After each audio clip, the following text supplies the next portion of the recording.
Welcome to our July meeting of the Nelson City Council. I'm going to ask Councillor Nigel Skeggs to open with a karakia. Thank you.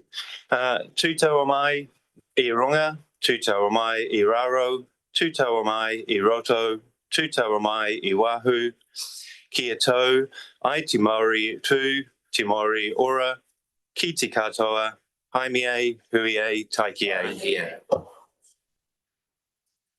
I wish to confirm the order of business just as is, but just for colleagues, my aim would be to try and get through the public business by about midday, and then for us to come in for the afternoon. And there are a couple of quite significant issues in confidential business that we just need to allow some good time.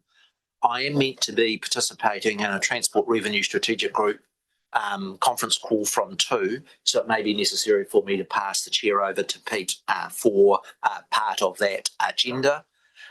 We have one guest coming in specifically for an item in the confidential section, and I would like to schedule that sharp for 1 o'clock, just for the ease of people knowing when the time that they come in.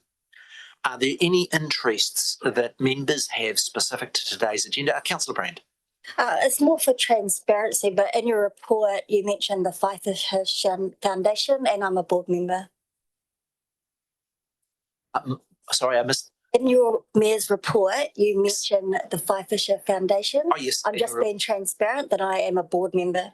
Yep, can we please note that interest and also when it comes up in the agenda. Thank you very much, Councillor Brand, and for your work for Whai Fish Foundation.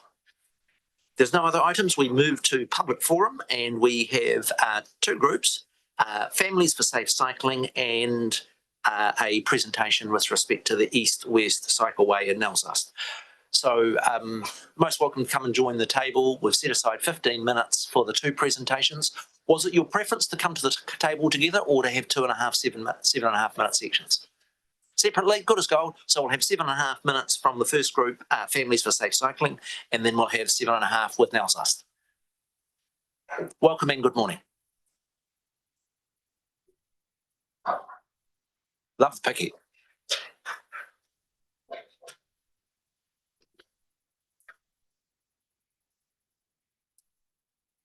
Tēnā koutou. Ko Sarah Tukuingwa. I'm a consultant planner and I have 2 kids aged under 10. My kids bike the short distance to school, but the route isn't safe enough for them to ride by themselves, and so we're stuck to the footpaths. Good morning. I'm Rachel. I'm a consultant engineer. I have a primary school aged child, and while we use the bike for everyday errands, if we're going somewhere as a family, we generally choose to drive due to safety concerns. And my name's Andrea. I'm a lawyer, and I have a 6-year-old and a 3-year-old, both of whom love biking. Thank you and welcome. So Families for Safe Cycling is a group that wants to see safer streets for our kids and everyone so we can bike safely. The group formed only a few months ago and we rode the proposed East-West Cycle route. Despite the rain, we had a really fantastic turnout, and the video of our bike ride has been viewed 16,000 times on social media, and we can play that video at the end if we did have time. Whakatū, Nelson has a reputation for being a great place to bike, and yet kids at our 5 central schools can't get there safely. Parents are adding to peak traffic congestion, morning stress, and struggling to park at school when their kids want to ride, but it's just not safe to do so. The East-West Cycleway has been proposed for years and it's way overdue. We cannot let the noisy few cause Nelson to remain stuck with the status quo. Every transport project involves trade-offs and attracts opposition. There will of course be some resistance if it is built, but there will also be strong community disappointment if it isn't. We urge you to focus on the future and deliver a safe, connected cycling route across Nelson. Our position is that bike safety improvements don't have to be complicated or come at great expense. Simple changes to roads can make a real difference to whether someone chooses to make their local trip by bike or they deem it simply too dangerous and resort to driving instead. That said, we believe safety should be the overriding design principle of this cycle route. The busiest time for cycleways, or this cycleway, will coincide with school traffic when drivers are most often under time pressure and stress of getting their kids to school. We believe that the design should anticipate this reality rather than assume ideal driver behavior. We understand that fully separated cycleways are not possible everywhere. So where bikes share the road, we would like to see that bikes have clear priority via colored lanes or sharrows, that a 30 km/h speed limit is in place, and that signage should reinforce that this is a cycling route. At intersections, traffic calming devices to slow drivers through intersections, such as speed bumps, could be used. We see intersections as some of the highest risk locations. It needs to be clear at these locations that bikes have a clear priority through dedicated bike crossings, signals where appropriate, such as bike-specific signals, and designs that minimize conflict with vehicles. Where it is unavoidable to separate bikes from vehicles at roundabouts, require vehicles to stop before entering. We are particularly concerned about these two intersections: the Broman Van Diemen intersection, where cyclists will cross towards Fairfield Park, and the Niall Tasman Street roundabout, which has been flagged by NZTA and NCC as a priority upgrade since 2019.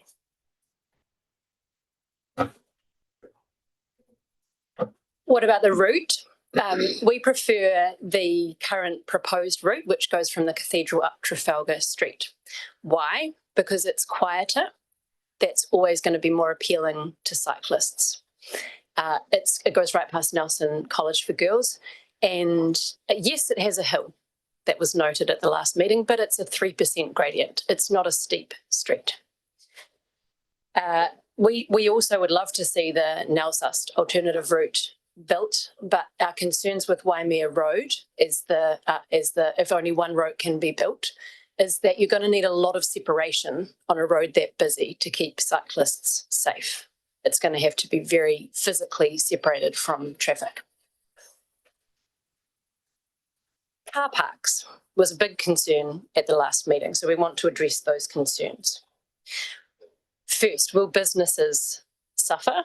No. The evidence is really clear on this. Cycle lanes have positive, if anything, impact on retail. So, Mayor Nick, if you want to revitalise Nelson, you don't have to worry about removing car parks because businesses won't suffer. NMIT was mentioned at the last meeting as well. They have a lot of on-campus parking, and of course this cycleway was intended to benefit NMIT students so that they can bike safely to campus. And we also found this fish and chip shop just off Niall Street, which has claimed 2 car parks for its customers to sit in and eat fish and chips. We assume this was done with council permission, and we don't recall a revolution when that happened. What about parents? Don't they need to drop their kids off to school? No, they don't, not if their kids can ride safely. So you're going to see a reduction in traffic, a reduction in pressure on the car parks that remain. Residents, we found a couple at least that would prefer a cycle lane to a car park outside their house. But of course, you can't just ask residents. You have to ask all the other road users to whom this land belongs, because these car parks are on public streets. They belong to everybody. And when you weigh up the alternatives, we would like everyone to be aware that our children are on these roads on bikes every single day. They may not be riding independently yet, but there in this picture you can see my 3-year-old on her shotgun seat. They're on e-bikes, they're on bike seats with their parents, and they are on the road with cars. For as long as that persists, their lives are at risk. And for us, that is a far more important consideration than someone being able to park their second car on the road. So we're inviting the council to build the cycleway that's been promised and to stop parking our children's safety. Thank you. Did you have a video? How long was the video? Yeah, maybe a couple. Yeah, it's perhaps We just are- a couple of Chief minutes. Executive, the Chief Executive Yep. has reminded me that we are at time. I'm totally in the hands of other colleagues. Just make sure we could distribute the video around. I'm sorry that the time constraints are such as that. I am prepared to take a couple of questions from colleagues. Councillor Kirby. Kei Ringanua Atukoto, awesome presentation, and thank you for addressing some of the concerns we had. One of the big concerns we had last time was about the gradient. When you rode the preferred route, how did the kids go with the gradient you suggested? I know you said only 3%, but in practice, what was that like? So the route we rode was the original route, not the current proposed route, which is actually, the original route is steeper. And we had 7-year-olds on bikes riding perfectly happily. These guys' kids also ride gradients of that kind. Yeah, I can say that have organized a bike bus from Brook Street to Hampden Street School that goes along the proposed route that we've talked about today. And on our bike bus days, we have 2 9-year-olds that ride it without any issue. Any other questions? Yeah, that's right. Oh, Deputy Mayor. Thanks for your presentation and your advocacy. It's great. I have a little query about the difference in traffic volumes between the Trafalgar Street route and the main road route, Waimea Road route. Because between about 8:15 and 9 o'clock, Trafalgar Street outside the Girls' College, I would argue would be as busy, if not busier, than Waimea Road. Are you aware of that? Or have you cycled through that route at that time or at the equivalent time at the end of the school day? The Deputy Mayor is a neighbour, and so he has an interest. Yeah, it makes no difference, but it is extremely busy. And I'm also extremely concerned about the number of young guys in cars who want to show off outside the Girls' College. And I can tell you, it may seem like a bit of a joke, James? but it happens every single day. And there's multiple cars, and they're all doing in excess of 50k. Now, so I am really concerned about that particular point. So we did mention traffic calming as a critical part of the route design, and that would tend to respond to boy races, presumably. I think we would say probably that our children are all not yet high school age, but the other point, so in terms of your question about traffic volumes, we can't give you statistics right now off the cuff, but we do also need to remember that Waimea Road is the alternative State Highway 6 if Rocks Road is subject to a slip. Thank you. Again, thank you for your presentation, the effort that's gone into it. I'm going to ask our officers to distribute the video so that we can have a look at that as well. Our council is deeply committed to making progress on the East-West Cycleway, but the devil's in the detail, and the presentation that you've given today gives some more thoughts that need to be fed into how we can do it so that we can do it well. Thank you. I now ask Nils Nust and Kate and Peter for their presentation.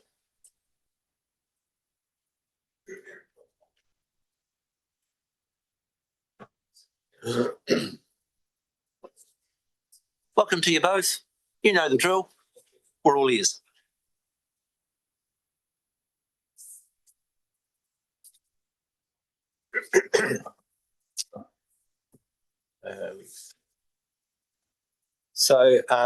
Thank you for having us. The original proposed routes were unsuitable because of their steep gradients, but also because people on bikes, unlike people in cars, hate going up to come down. And that's why we went with the flat route. And thank you and the transport team for considering it. Here is our route, if you're not familiar with it. In summary, it's Niles Street directly as possible to protected paths on Rutherford Street and Waimea Road, just straight to Hampden Street. The Rutherford and Waimea protected paths are proposed primary routes in the A2. Oh, sorry. Yeah. Sorry, these slides are a bit mixed up. In this active transport strategy that has been adopted by the council, you can see here, and this is a blow up. So we're just talking about, have I got a pointer on here? Yeah, so we're just talking about linking straight through here to make a good east-west link rather than a circuitous one coming this way. Over to you, Kate. Right. By the way, we do understand your sensitivity about any loss of car parking. To remove car parks is apparently political suicide. But instead of, by constantly pandering to the prevalent car culture, instead of enabling and encouraging change, you contribute, or we contribute, to humanity's suicide. It's time to stop counting lost car parks and start thinking about the safety of people on bikes, with the view to dramatically increasing that number. In Niles Street, we envisage a dual direction protected bike lane on the south side of the street with all angle parking on the other side. Richard. Some parallel parking on the outside of this bike lane could be included, as we show in this sketch, where there are no driveways, for example, outside Nelson Central School. At roundabouts, raised priority crossings for this flow of people on bikes and scooters will be needed. Peter.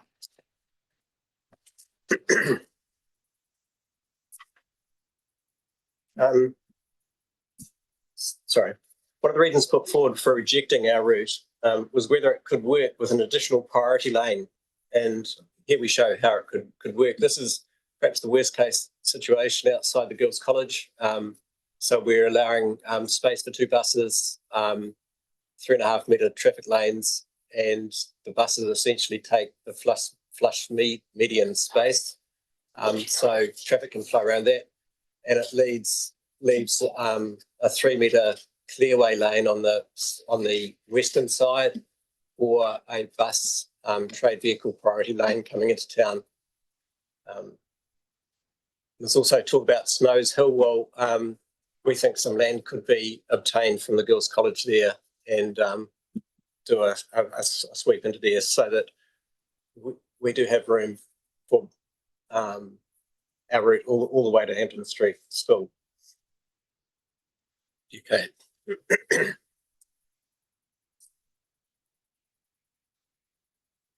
Sorry. No, not this one here. No, oh, sorry. Not that one. Got the wrong way. What are you going to talk about? Are we going on the east? Is it mine? Yeah. Okay. We mustn't forget that the east-west link will go all the way to the intermediate school and the railway reserve. The portion already completed does involve an unavoidable hill. So anyone coming from or to the intermediate school or the railway reserve should not, in our opinion, be faced with 2 hills to climb, one of them completely unnecessary. I was once asked by a cyclist on the railway reserve, what's the best way to get from here to the Girls' College? To my shame and embarrassment, I could not recommend Waimea Road because I don't think it's safe on a bike.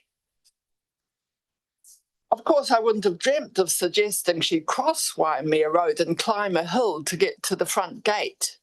So basically, I had to leave her in the lurch. To put all this in context, now we've got the... to put all this in context, here is a Nelson woman knocked off her bike at the corner of Vanguard and Hardy Streets earlier this year. And only last week, my teenage grandson was knocked off his bike in Richmond on his way to school. Luckily, he escaped with only minor scrapes and bruises. Nilsust contends that biking in Nelson should be safe, convenient, and pleasant. Biking on Waimea Road and Rutherford Street could be quite pleasant and very convenient if only it were safe. Peter. Sorry. Yeah. Struggling with these slides. There are multiple benefits of making cycling a realistic choice. This is from the British Medical Journal, and it notes that all-cause mortality of 0.53 for cycle commuters compared with car drivers what that means is that there's a 47% decrease in all-cause mortality from cycle commuting as against driving a car. So it's not these cycle lanes are for kids, sure, but they're also for the rest of us. We're asking council not to be timid about this, but to actively build out the routes that are in the active transport strategy that you've adopted to make bike commuting a realistic choice. Thank you.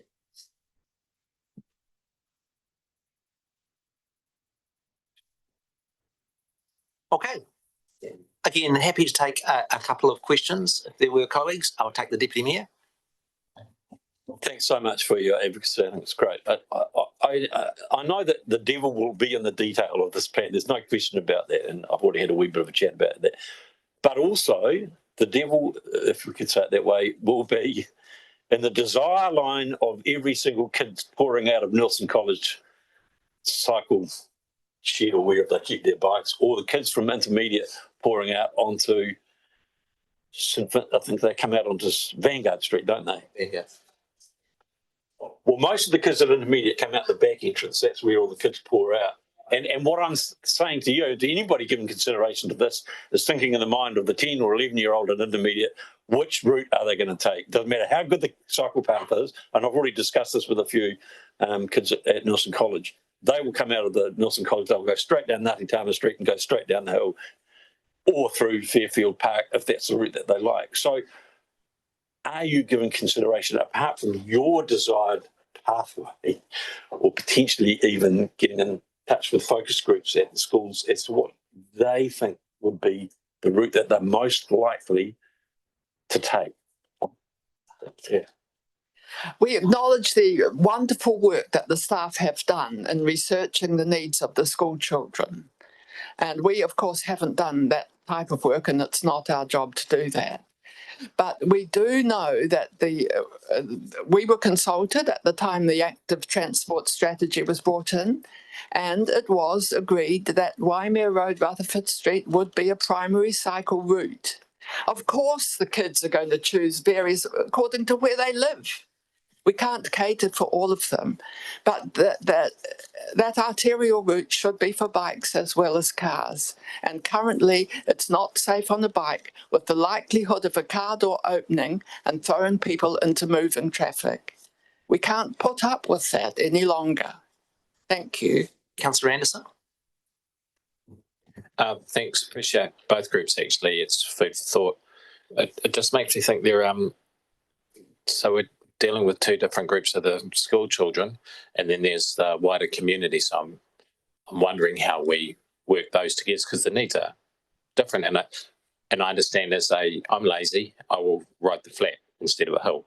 So I'm just wondering, do you have any ideas how we, rather than, how do we please both groups? Because I get it. Do you want to?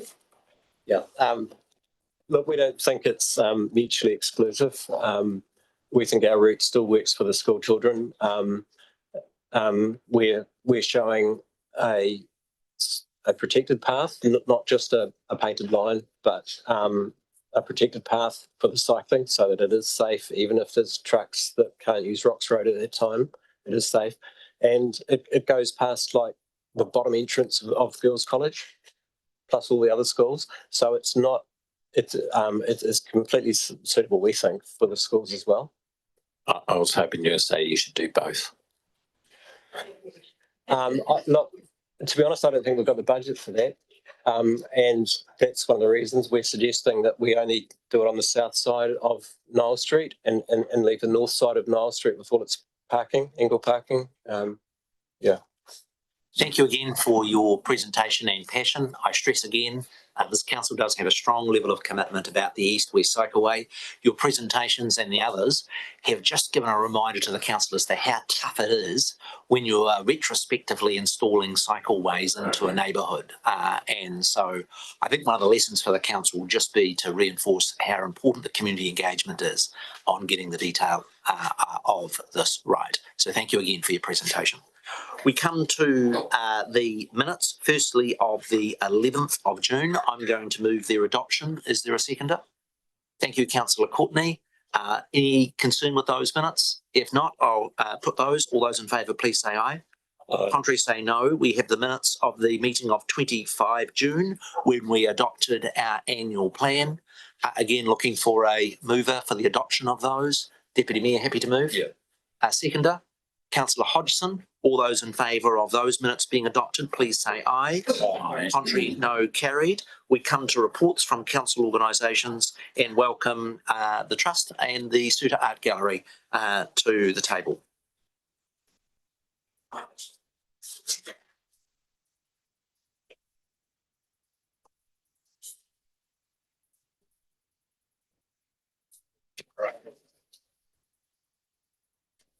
I noticed one of the chairs bigger than the others, so you should put the naughtiest of you in the big chair. Yeah.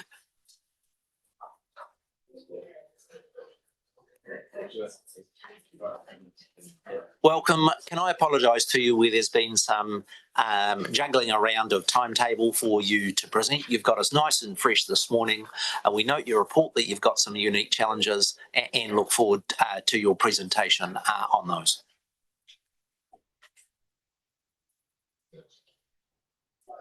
First, I send apologies on behalf of Steve, our chair, who's overseas at the moment. He got caught up in the timetable changes. So we've got today some of the board here, Bruno and Rebecca and myself, and of course Tony, who's our director. So we'll just crack on. How do you change the slides? Thanks, Bruno. So we're seeking approval of our SOI. We've done it in accordance with our letter of expectation. And we just really want to reiterate our goals that are for the Suter that haven't really changed, to remain a vibrant visual arts destination of national and local importance, to excite, engage and inform the community through art experiences. So that's across the wide community, children, all sorts of people come into the Suter. We embrace the past and preserve the regional cultural and artistic heritage of Nelson. And I think most of you will be aware we've got a pretty extensive collection that we're looking after and we're custodians for. And we're looking for a sustainable future for the Suter. And I guess that's one of the things that we want to talk about today is the long-term sustainable financial future of the Suter. Our budget is showing an increasing operating deficit over the next 5 years, and that's of concern to the trustees in terms of how we approach that, and we've got some thoughts about that today. Our operating shortfall is we've got a budget for this year of 40k deficit, so shortfall, and rising to around about 150k over 5 years. So that's a problem for us as trustees. And we just really want to take you through a little piece of work that we're thinking about, which is that our core operating costs, the things that actually we have to incur just to open the doors of the Suter before we actually do anything, are increasing at a much faster rate than our grant income.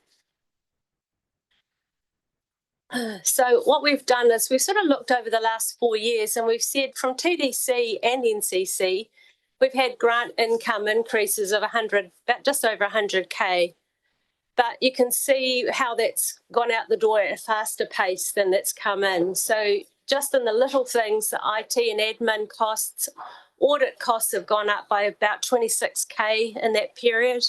Our electricity costs have gone up by about 60 odd k. And I do note there that we did come off, the previous trustees had a fantastic contract for electricity, which came off, and we've re-established our electricity contract under an all-of-government contract, but that's the best we can achieve. Our governance costs have stayed pretty flat. Our insurance costs have gone up just like everybody else's, and our maintenance costs are going up as well because we're now in a 10-year-old building, so it just costs more to maintain. And just reminding you that part of the Suter is a heritage building, so there are some limited things that we have to do there. But I really wanted to point out that despite the fact that we've maintained wages in terms of living wage, our wage cost has remained flat over 4 years. And the only way we've been able to do that is actually not having as much resource in the Suter as we previously did. So our wage costs have been completely flat over 4 years. Yeah, and that's a significant issue for any organisation when their capability and their capacity. That's a significant issue for any organisation when their capability and their capacity actually drops, because it limits our ability to actually put in place some things that we would like to do, because at the end of the day, we've actually had to not replace staff over these 4 years just to keep going.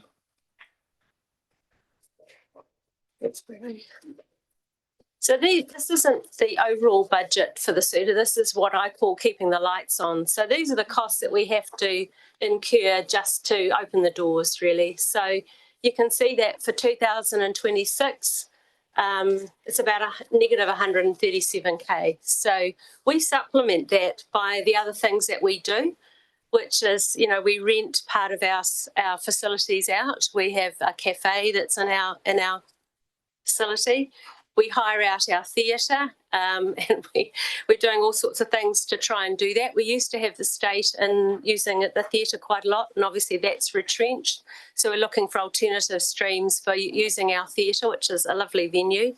We've got our shop, and we run things like art classes and obviously do fundraising and sponsorship. So I'm not saying that's the overall budget. That's just the core costs of just opening the door on a yearly basis.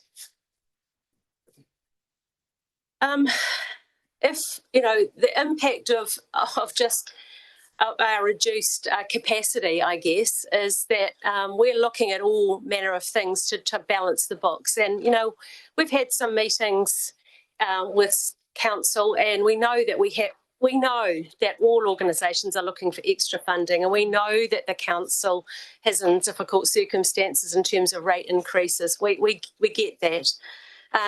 The board are looking for all things to try and cut its cloth accordingly, but I guess you get to the point where you start to impact the actual delivery in terms of our goals that we talked about at the beginning. So some of the things that we could do, we could have, you know, we could close a little bit more and have shorter opening hours, but that means that access to the theatre, access to the facility is reduced. We've already cut the number of exhibitions that we put on in any given year, because obviously, you know, if you extend out an exhibition, you have less costs in turning them over and repainting and doing all the things that happens. With a shortened, smaller staff team, it means that, you know, it's harder to go out there and raise money. And we talk about. We just had a recent auction. Took a lot of time for the staff and the board, and we, you know, had a good evening. But it raised $23,000, and that was gross. So we've got to take our costs out of that. And you know, you look around that room, and thankfully the mayor came and bought one of our little lots. But quite a number of the lots ended up being bought by trustees, because, you know, just to underpin the event for the night. So, you know, it is a tricky thing with a small staff team to grow fundraising and grow revenue opportunities. Is there anything else? No, I think that's well That's said. right. Okay, so the fundraising environment has changed. It's just becoming more difficult. It's not unique to the SUTA. And this is a piece of information we took out of the JB Ware Philanthropic Services recent report. It's just getting harder to raise money, and we all find that, you know, the museum and ourselves, we're all trying to approach the same people. The same people are being asked to put their hand in their pocket continuously. So, and given the economic environment recently, it's been coming harder and harder. I just want to confirm that, you know, we are focused on fundraising, and our budget for next year does have 102K of fundraising, sponsorship, donations, and Friends of the SUTA in it. So we are doing our bit to try and fundraise as much as we can. But just know that fundraising, it used to be that we could do an event and, you know, we could raise beyond 50K. But now, you know, the last time we did it was, less than 23. So after our costs came out. So we're looking at, you know, we've sent a letter in with our SOI that came in May, so it was a wee while ago now, and Steve may well we were looking for some additional funds, but obviously we understand that the Nelson City Council budget has been approved. But what we're really, the key item that we want to acknowledge here is that further efficiencies are just not going to close this gap. We've got to look for additional revenue sources. We're looking at everything that we can to try and close the gap. So we're not fully funded for all of the school education program that we deliver. We deliver to about 5,000 school children every year, and the Ministry of Education funding doesn't fully cover that. So we will look for some sponsorship to cover that shortfall of about 13,000 a year. We could reduce our opening hours to 5 days a week, which would mean that we would close during the week. That would have an impact, on other aspects of the business, the cafe and so on. We've talked to Mayor Nick about the audit fees, for example, for the suitor. We've got $40,000 worth of audit fees for a very small organisation. So ordinarily you'd want an audit review or something quite minor, but we're having to spend in excess of $40,000 just on audit fees every year. We're looking at solar at the moment. Unfortunately, our building, as I said, is an historic building, so our footprint that we can put solar on the roof is limited because of the tiles nature of the original gallery. But there might be some savings there to be had. And Complete your sentence. okay, so we're looking into that. And in summary, we're suffering and facing ongoing cash flow pressures that require some long-term thinking. Doing nothing is not an option for us. We have to do something about closing that shortfall between putting the lights on and the grant funding that we get. And as you may be aware, one of the things when we did the development of the gallery was that we were to, start taking some of our surpluses to fund future depreciation, and we're no longer able to do that, and we've signalled that over the last 2 or 3 years. So I just wanted to leave you with a comment that we hugely appreciate the support for Nelson City Council. It's a regional asset. We appreciate the fact that we get some funding from TDC, even though it is relatively minor compared to Nelson City. We have tried to extend our relationships with TDC, having an art walk out there, having our meetings out there. Bruno's met with TDC Council. That's just proving quite tricky as well. But we hugely appreciate and hope that the Nelson City appreciates the Suter Gallery. Thank you. Thank you for your presentation and sharing us with your challenges. There are several issues that flow from that, and we have got time for some questions, and I'll start with Councillor Courtney and then Councillor Anderson. Thank you, Mayor Nick, and thank you so much for coming this morning and presenting. And you've done it the whole time this morning with a smile on your face, and it's been lovely, because it's not been all good news, has it? It has not. No, but the one that's caught my attention is the solar, and I don't think you should pass over that, and I think you're looking at it, aren't you? Yes, we are.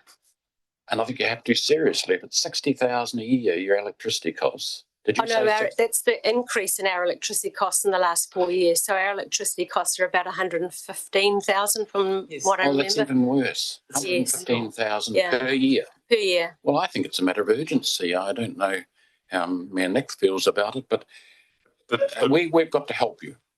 We really do have to help you and work alongside you on that, because there instantly is an opportunity not to be missed. Can we just talk about the savings? Yeah, no, I think the board investigated fully your solar option 2 years ago, and the current costings of that and savings in the electricity, given the limited panel area we can install on heritage buildings, on the heritage elements, I think we might save maybe $12,000 a year, which doesn't mean it's not worth pursuing, but in the context of $100,000 operating expenditure gap in cash, it's not going to alone solve the challenges we face.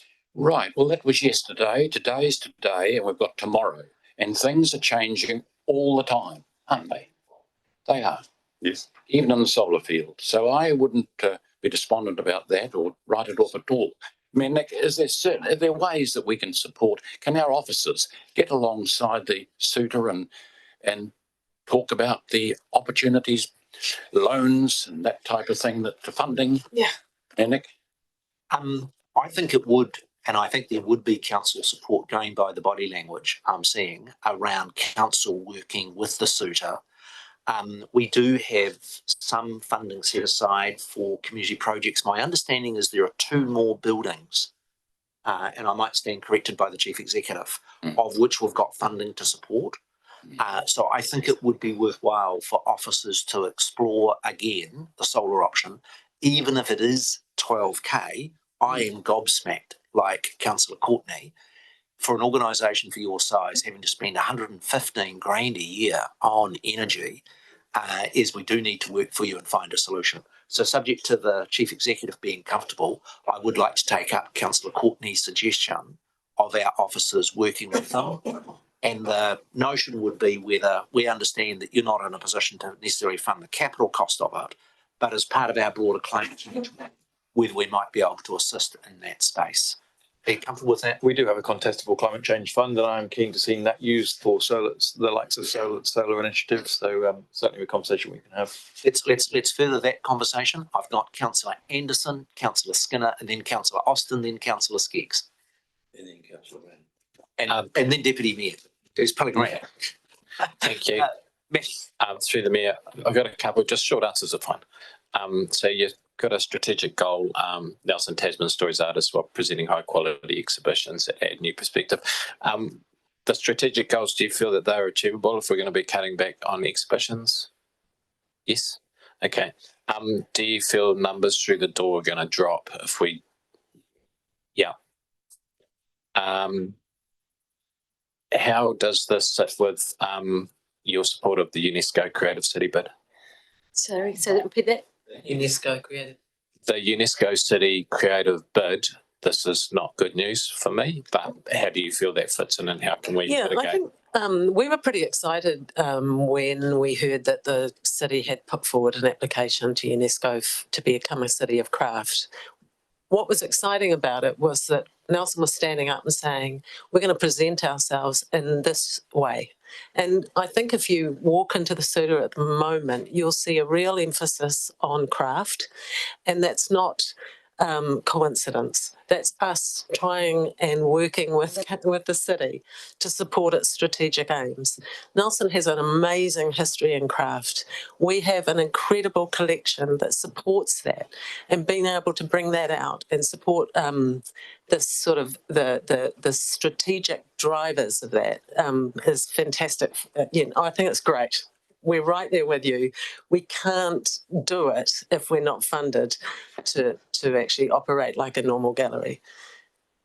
Thank you. Councillor Skinner. Cheers. I've got a couple of questions. Thank you, Tony and team, for fronting up. The grants, you get a lot of good grants. Does that include like bequests or people giving donations, or probably after, is that increased or decreased over time? Donations, as we said, are more challenging to achieve, and we've got in this budget we've got 12,000 coming in for donations. We're about 45 we're looking for external sponsorship, and we've got fundraising in there as well, and then we're aiming to grow our Friends of the Suitor as well, and that's a group of people who are definitely right behind the Suitor, so we're looking for them. Has that dropped off or recent couple of years? Actually, donations is growing. So one of the things we did is put a pay wave at the front desk, and we've said if you come from out of town, we recommend that you make a donation. Over the summer period, that tripled our donations. So we went from about 800 to about 2,400 every month. So that was kind of significant. But of course, winter and it drops away. So that lifted our donations into this year. We're looking at about 21K through the door donations, which is pretty exciting. Very good. And the other question, just a month and a half ago, 2 months, you announced dropping off 40 local artists. I know you've got to make some business decisions. Yeah, Maybe a bit of a surprise, but yeah, I can talk to that. So we had a shop that was a fairly extensive shop where we had about 150 suppliers. We've got a very small team, and what we discovered was that we weren't really looking after our suppliers properly. So we had people like the guy on the radio who had one work in the gallery for ever since I've been there, sitting there, not being sold, not moved on, no conversation with the guy about how we can best serve him. So we've done a bit of a rebrand so that we're really using this shop to reflect the collection, exhibitions, and the fact that we're an art gallery. We've streamlined it so that we can support our artists to change up their stock, refresh, and make it just a little bit more dynamic. We've still got work to do in bringing in lower price ranges, but we're working blooming hard to do that. just on that, Paul Deacon, a maritime artist, incredible work, and that caught my attention. I love his work. It may not be the like for everyone. I see he got dropped off, and raised a bit of a flag, and you can answer this. Shortly earlier, one of your board members came to me and said that they weren't going to be putting any of his work anymore because it's of culturally insensitive, and he does good work on ships that have settled into New Nelson, with the World Watch, the Arrow, the etc., and a lot of paintings on the Endeavour, but also a lot of the Waka, etc. But that struck a chord a couple of years ago. That note, board member probably didn't know who I was at the time, and said they stuck, because I haven't seen any of those sorts of paintings. They're lovely paintings, very popular. Was that? I certainly haven't heard any board members articulate anything like that. We took out a number of artists who were supplying us with reproductions of paintings. What we're wanting to do in that space is to reflect our collection. So if we're selling reproductions of artworks, we would like to highlight the collection more. So when we can afford it, and when we have the resource to make that happen, that's what you'll see in that reproduction print space. You'll see works that reflect the collection. And that is a way of just sort of creating access to our collection in an accessible way, and emphasising one of the real treasures that the council, that the city has. Questions. And don't have to answer this in further. The cultural board, I think it's something I'd like to know a bit more. Maybe not today, or when you get an opportunity. More than happy for that discussion. A lot of the pressure is I've got. A lot of the art seems to have changed since the cultural board have taken over. My challenge is I've got 4 other members wanting to ask questions, so I just need to keep moving. Councillor Skeggs, Councillor Austin, then the Deputy Mayor, and then I've got a couple of questions. Thank you, through the Mayor. I noticed in the statement of intent, we've dropped the KPI and the numbers from 100,000 down to 90,000. Is that because it's been overestimated in terms of the numbers of throughput? Is that because you're planning to reduce hours or to reduce exhibitions throughout the next year that's going to bring those numbers down? Are they correlated? Yeah, the KPIs reflect what the reductions that we have to make. In this coming year, it looks like we've sort of hit last year's SOI targets of about 100K, so it's not too bad. But if we're to reduce opening hours, we're going to reduce access from schools, and we're going to reduce access from visitors. So yeah. Okay, so your KPIs, you are actually looking at reducing hours. That is something that's been planned by the board. Okay. We're looking at it currently. Yeah, it's an active consideration. It hasn't been decided. Sure. Okay, thank you. Councillor Austin?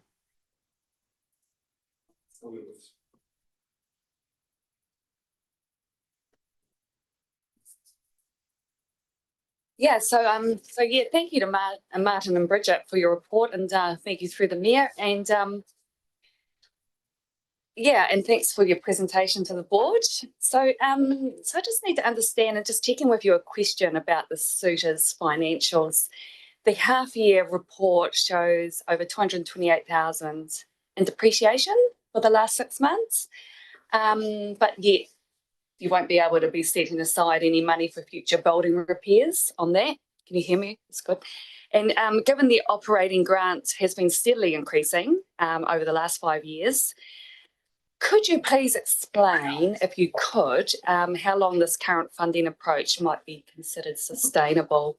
And then really what major maintenance costs you might expect over the next few years, and how you expect those to be funded? It's a great question. So the depreciation is, an accounting charge. It's not a cash cost, and there are very real ongoing maintenance costs for the suitor. Previously, council and the suitor post the build and under a previous council had an agreement that council would provide annual funding equivalent to 50% of the depreciation for the suitor to set aside for future works. That arrangement came to an end, with council preferring to make it available on request for matching off against maintenance costs. The view expressed in some meetings with the council is also that the depreciation costs are intergenerational asset changes, when we need to go and rebuild the gallery. So a chunk of it is not related to, day-to-day wear and tear. And the suitor is not letting its asset run down. We want to make that very clear. We have from the initial build funds set aside to ensure that we can meet reasonable maintenance costs for a period of time. We're not going broke today. We're not insolvent. We're not. We have reserves set aside for maintenance, but I guess the job of the trustees, part of it is to say the current funding settings, unless there is an arrangement with council on, do we need to consider depreciation really, truly, or do we say kick that can down the road as long as we're funding the right maintenance under our well-devised asset management plan that we have in the suitor? We need to make those decisions, but the overall level of cost is not sustainable at the moment. Thank you. Deputy Mayor, did you have a Nigel? I do have another one, but I'll go to Pete. I was just going to say, in terms of depreciation, if you look on page 10, our cash operating surplus for next year is $40,000 loss. That's before depreciation. So we don't physically have the cash to put away into a depreciation fund. So when things come up, like replacement of our HVAC system, we're going to have to use the funds that we've already got put away to fund that, or if we can't access solar funding. So it is challenging for us. We do have some funds available, but we'll be getting through those in the next, 2 or 3 years. We have got some, you asked about things coming up for maintenance. Our HVAC system is part of the story with our electricity costs. If we can replace our HVAC system, which is, probably a couple of $100K, I suppose, to do that all up, including the building management system, that could have some substantial savings for our electricity costs, but we have to just having had that answer about the HVAC system and your energy costs. I wonder if we could include that within the exploration of the point that's been made by Councillor Courtney. In other words, in that discussion, whether it's solar or it's upgrading the HVAC, just keep that relatively open. What we're interested in, is there a substantial capital investment that could be made to get your energy costs down? Because I think that is quite unnerving. I'm going to take the Deputy Mayor, then myself, and then back to Skeggs. Councillor Skeggs. Thank you, and thanks for all the work that went into preparing these, so I appreciate it. 15 years ago, I encouraged council to commission a report on council's funding of arts and sporting facilities in Nelson. It's called the Mandolin Report, and I'd be happy to share it with you. The findings from that report were never really adopted by council, and I would say have been largely disregarded.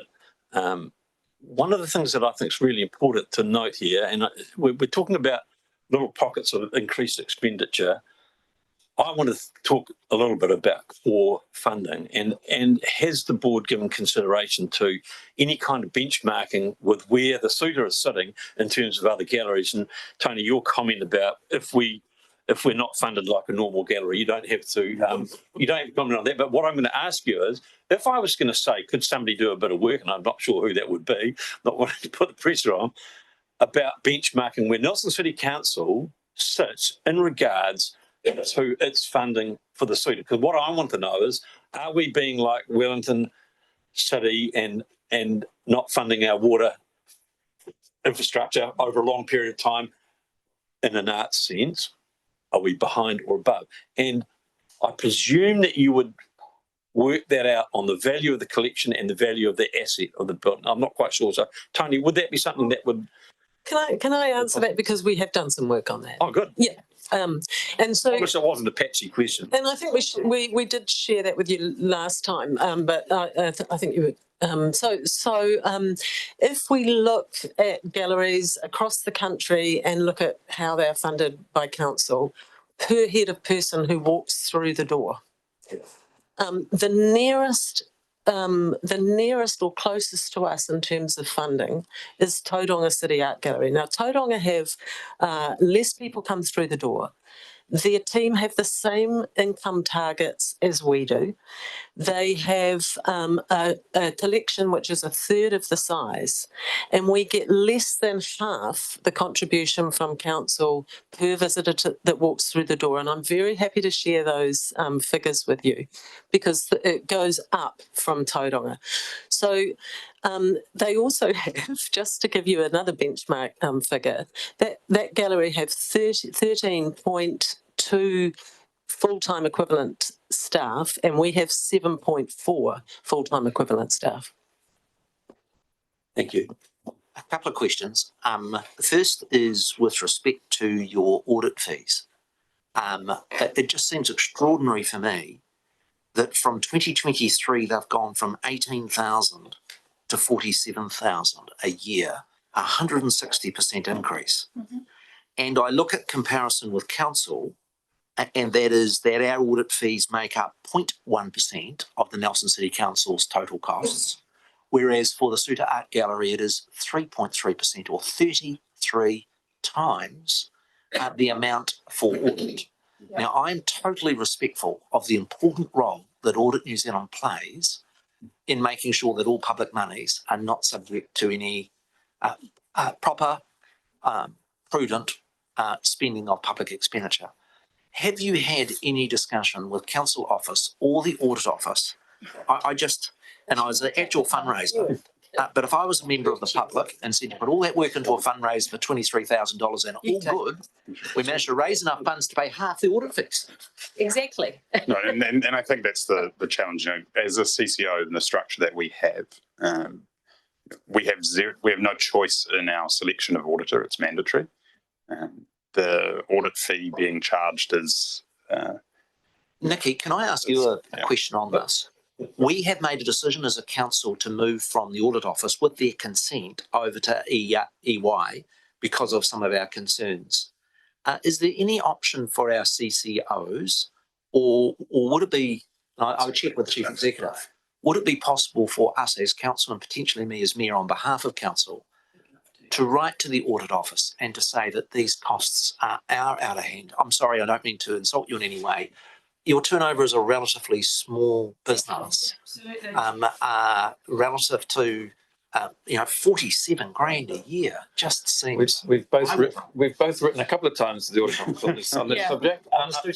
Not on the Suter specifically, and I think we should make the point around CCOs. And I think it is I agree, it's ridiculous. But we've changed to EY. It's not going to bring down our costs, unfortunately. Unfortunately, the costs are set by the Audit Office, not whoever we work with. So we're going to get a different group to work with. But I don't want to give any false hope because yes, we can complain and we can make a thing of it. I do wonder whether we should make a case around whether we could pull the CCOs out of that need to be audited in that way. Look, I'm the chair of Birthright Wellington, and our audit fees are minuscule compared to what you do, and they should. I don't think we should make a case to the government, Nick, or somebody that we pull the CCOs out of that regime potentially. I don't know if that's possible, but particularly when they're mostly funded by council. That it's not like. Would there be support from my colleagues for us to write to Audit Office and just ask them, and quite politely, just to have a fresh look as to why those costs have gone up by 160%. I know it's not a huge amount of money, but when I see that by reducing your hours, you can save, 21 grand a year, I think it works out per day. If you took Mondays out, for instance, and closed it, and this single item has gone up by 26, would there be support from my colleagues for us taking that step? The second question I have is if you could go back to your presentation. You had a figure around the amount of funding that was provided by our good friends and neighbours in TDC, and I compare those with on page 43. So under our long-term plan, this council is projected to increase our annual grant to the suitor from 793 up to 904, an increase of 110 grand a year is in our LTP. In the same figures, it shows Tasman increasing theirs from 90 to 103, which is about proportionate. But what I note is that in the TDC operating grant over the years from 2025, are they committed to providing the funding that's provided on page 43? I'm not one that says that suitor should necessarily be a 50-50, but I do think it is a regional and not just a city facility. Is TDC committed to increasing their grant up to the 103 grand a year as per our documents in your report? We have just put a CPI application onto the TDC grant. We weren't even getting that until relatively recently. So that's what we've put in our SOI. We haven't, have you had direct conversations with TDC? We're on a 5-year plan. Yeah, correct. So I've met directly with Mayor King and the CEO at TDC about this. They advise that we are included in their current planning cycle, but also cautioned on drawing attention to the cost. Do you know what funding they are committed to providing for? There is this an agreement to provide CPI adjustment. Okay, yeah. which is to be fair, exactly what TDC is doing, and so just proportionately, we are on track. Now we come back to the resolutions that we have before us. Sorry, Nigel, you did have Councillor Skeggs. Thank you, through the Mayor. Yeah, my concern is also the audit fees, and I guess one comment as well is if we are going to talk to the Auditor General, it'd be good to understand across the whole council how much we're spending in audit fees, so looking at that across the board. But for now, I know that when it comes to audit fees, KPIs is one of the big things that's the coster. It can be a few $1,000s per KPI. That's the way the audit office looks, and I notice you've got 11 there. So as a suggestion, probably more than a question, or would it be worth looking at for this year anyway, reducing that to 3 or 4 KPIs? They're the most important ones, and removing the other ones from your statement of intent, and that may help to reduce that audit fee right now. So what you're actually seeing is a vastly reduced set of KPIs. We have just been through that process. We had exactly the same thinking. If we can reduce the number of KPIs, we can reduce the audit fee. And we did work alongside council and Nikki's team to get to this set of KPIs. Obviously, we can take another look, but you kind of get to a point where, you know, maybe then people are saying we're not reporting enough and being transparent enough on our performance, but we could have another go. However, we have been through that process as well with exactly the same thinking in mind. And some of those KPIs come from your letter of expectation as well. So, you know, it's... I think that's something for us to work with our officers on, making sure that in our letter of expectations and those things, we're not creating a rod for our own back in driving up the audit costs. My fundamental view of the job of the audit office is to make sure that no money, public money, is being inappropriately spent. I get a bit concerned when they start becoming experts on art and quality of exhibitions and all those sorts of things, which is not... And valuations of art. Yeah. So I think that's a further point that we should follow up and just make sure that in our instruments we are not creating extra inadvertent costs. Good point. Councillor Brand. Just a clarification, you're about to put the recommendations forward from the report that the officers put, but the officers haven't been presented. Are we allowed to ask questions of the officers? In the Chief Executive's hand, are there officers present that are able to answer questions on this? No. Why don't we thank our suitor trustees for their work and their presentation, as challenging it is. We are and have set our annual plan for 26-27, but this is the beginning of a conversation of which we need to have with respect to our long-term plan. I also think there are some issues around our bid as City of Crafts and how we make sure that we're being consistent in our message, a point that's been raised by our chair of our Arts Task Force, Councillor Anderson. So there's a further conversation to have, albeit we need to get our statement of intent and those elements correct for the year ahead. So again, thank you for your work, and I'll just ask our officers to come to the table. Thank you for hearing things that we have to say, and it's tough to bring bad news, but we appreciate the constructive engagement. Thank you. Thank you. Yeah.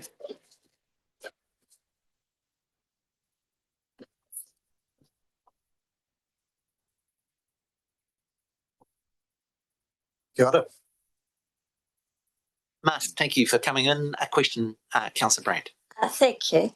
It's just following along the similar themes, but it was your report, so I just wanted to come to it. In the paragraphs from 5.8 to 5.10, this statement of intent notes a fragile financial position, and as they mentioned, the inability to fund the depreciation and potential service reductions around that. So can you outline what governance level risk assessment has been done around the organisation's sustainability and the board continuity? Through the chair. So we work with the trust and meet regularly with them to discuss the situation, ongoing situation. In terms of assessing risk, that is an ongoing discussion and ongoing concern. So where there is a need to raise that further, we do that, and we discuss any potential issues with whoever in council needs to have those conversations. Regarding the current situation that was raised, and we've had discussions prior to this meeting. And then through the SOI, obviously those concerns have been raised to the wider council. So in terms of the governance of it itself, the actual board, we are working with the chair. We are in a process of looking at recruitment for the board. Margaret is stepping down at the end of her term, which is October. And Steve is also stepping down as chair in October. So we are looking at what qualities are required for the board going forward. So there's a discussion to be had with Steve, the chair, and we'll be going out to recruit. Okay, thank you. And then my other one was just again around that letter that we got from the trust chair, identified that structural funding shortfall. And I'm just sort of trying to figure out, like, what has council done to factor that pressure in and the assumptions for our financial planning. So again, sort of like what's been assessed to basically ensure that continuity of service, because we've already heard what the potential might be. So you may have to repeat that question. Okay, Sorry. I'll try and clean it up a little bit. Basically, in the chair's letter, which was the attachment, in paragraph 3 of that letter, they talked about the structural funding shortfall, which was at 140 a year approximately. So how has that pressure been factored into the council's financial planning assumptions? Like, so what have we assessed to ensure continuity of service? So we talked about our annual plan, and they had hoped to present prior, but just because of different shuffling and timings and things, we've already approved that. So our next look would be the long-term plan. So what sort of assumptions are we making in that in regards to? So in terms of their level of service, I mean, this is the opportunity to discuss that through the SOI mechanism. So with council, in terms of going forward, obviously the LTP needs to be discussed, and there's a process to go through in that, and there'll be an opportunity for council to discuss ongoing funding for the suitor in that process. So that's on our radar. So it will be a discussion that obviously we have to have with council over what's required going forward, and obviously today's meeting and any further meetings that we have with the suitor, and during that process we'll be able to come to whatever the council decides they would like to do long term regarding their funding. Thank you. Okay. I'm happy to move from the chair recommendations 1 and 2. Is there somebody prepared to second that? Thanks, Councillor Courtney. So which can we do it? 1 and 2 as in the first. They're all 2 is all one. Yes, but it's the first that I'm moving to note. So we've got more chance for questions of the officers. Oh, I'm sorry. Sorry, Martin, back again. Moved a bit fast. While you can see page 43 in regards to, it's got just a breakdown of their revenue and expenses. And I realise we, just make sure I've got this understanding correct, we as a council give them a grant for operations and maintenance, which is sort of what they're saying that they're needing more of. We give them 790,000, and I see it's going up each year. Must be about 5%, so 3%, 811,000, and in 2027, 833, right up to 900,000 by the time we get to the year 2030. So that's correct. We give them approximately 800. It's going up by inflation. Is that the number we're using there? So the numbers that you're seeing that figure are those that were adopted during the LTP. Yep. Obviously, we have a discussion going forward on what will be in the LTP in the next LTP. So the numbers that they've included there are. So what I'm saying is that we'd already fund them a lot, and it's well spent. But it is going up by inflation, and they're finding inflationary costs difficult, like everybody.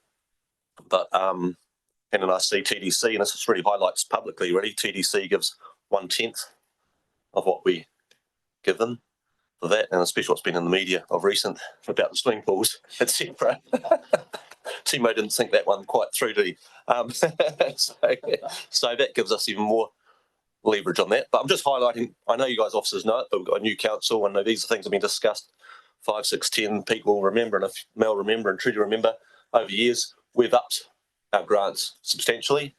And Nick raised about the power issues. That's been something which is, ever since they rebuilt that, and a bit like the airport, there were thoughts and beliefs that it'd be far more efficient with the newer technologies, but every time it's happened very much for Suta, it's become extremely more expensive to heat and cool the environment in there. So these aren't old things. So looking back on that, there's been a lot of work done on that, Nick, in regards to electricity. Not to say there aren't solutions that we haven't covered, but I just want us to be mindful of that. We are already increasing our, to make sure I got correct here, and that's what it's about. We are already increasing our grants to match inflation. So council obviously go through the process every year of agreeing the annual plan. Numbers are in the LTP. The LTP process is beginning for the next 10 years. So you have the option to. So I think that's really just highlighting through that nothing's really changed, but this is an issue that has come up year on year, and we have already addressed these issues, but this seems to be a new issue, which I think has a lot more digging into to see what the problems are with this inability to cover costs. Changes, maybe some changes in management happen, maybe there's changes in the way we do things, changes the way they do things, but I think we really need to look at the core of what's happening here, not just the numbers, because I see here our numbers are already matching inflation and then some, and TDC need to step up. Thank you. The chief executive has just given me a timer clock and said that we spent 45 minutes on the Suta Art Gallery. But Martin, you're not. This is a lot of money. It's a lot of money Martin, to spend. You're not going to get to escape. Here's the piece that I just raised with the deputy mayor, and that is, in adopting 1 and 2 and not 3, I'm assuming that does not prevent us from having the 2 lines of work of which we're wanting to advance. One is with respect to the discussions with them, with respect to their solar and the HVAC system, and 2 with respect to the Suta fees. And so am I correct that in resolutions 1 and 2, we are not limiting the capacity of the council to take those 2 lines of work flowing from their report? Through the chair, that's correct. Yeah. Good. All right, so I've moved and Councillor Courtney has seconded. Is there any debate on resolutions 1 and 2? That being the case, I shall put them. All those in favour, please say aye. Aye. To the no contrary, I apologise to our Nelson Centre for the Musical Arts for the delay and welcome you to the table with respect to your report. Yeah, I've just had a reminder, we're meant to have a break every hour. I've stretched it to 15 minutes because we did spend some time on the Suta. 5-minute break, council will reconvene at 10:20.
we come to the statement of intent with our Nelson Centre for the Musical Arts. Welcome, good to see you. Look forward to your presentation. Kia ora koutou. I think I'll introduce this one, if that's okay. Thanks, Mark. So the Nelson Centre of Musical Arts are a council organisation, a CO, not a CCO as the SUTA were. They don't they're not legally required to create a statement of intent. However, following a report that was done a number of years ago, can't remember the exact number of years, there was a recommendation that comes from that report. And the reason for it is it creates a mechanism for good communication. So you can get a good understanding of what NCMA are intended to do for the next 3 years.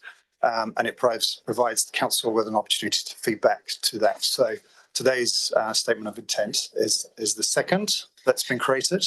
The first was created 3 years ago. So this is a follow-up to that. I'm going to hand over to Jan. Welcome, great to see you. Look forward to the presentation. Kia ora tatou. Ko Jan Trays. Hello, I am the board chair.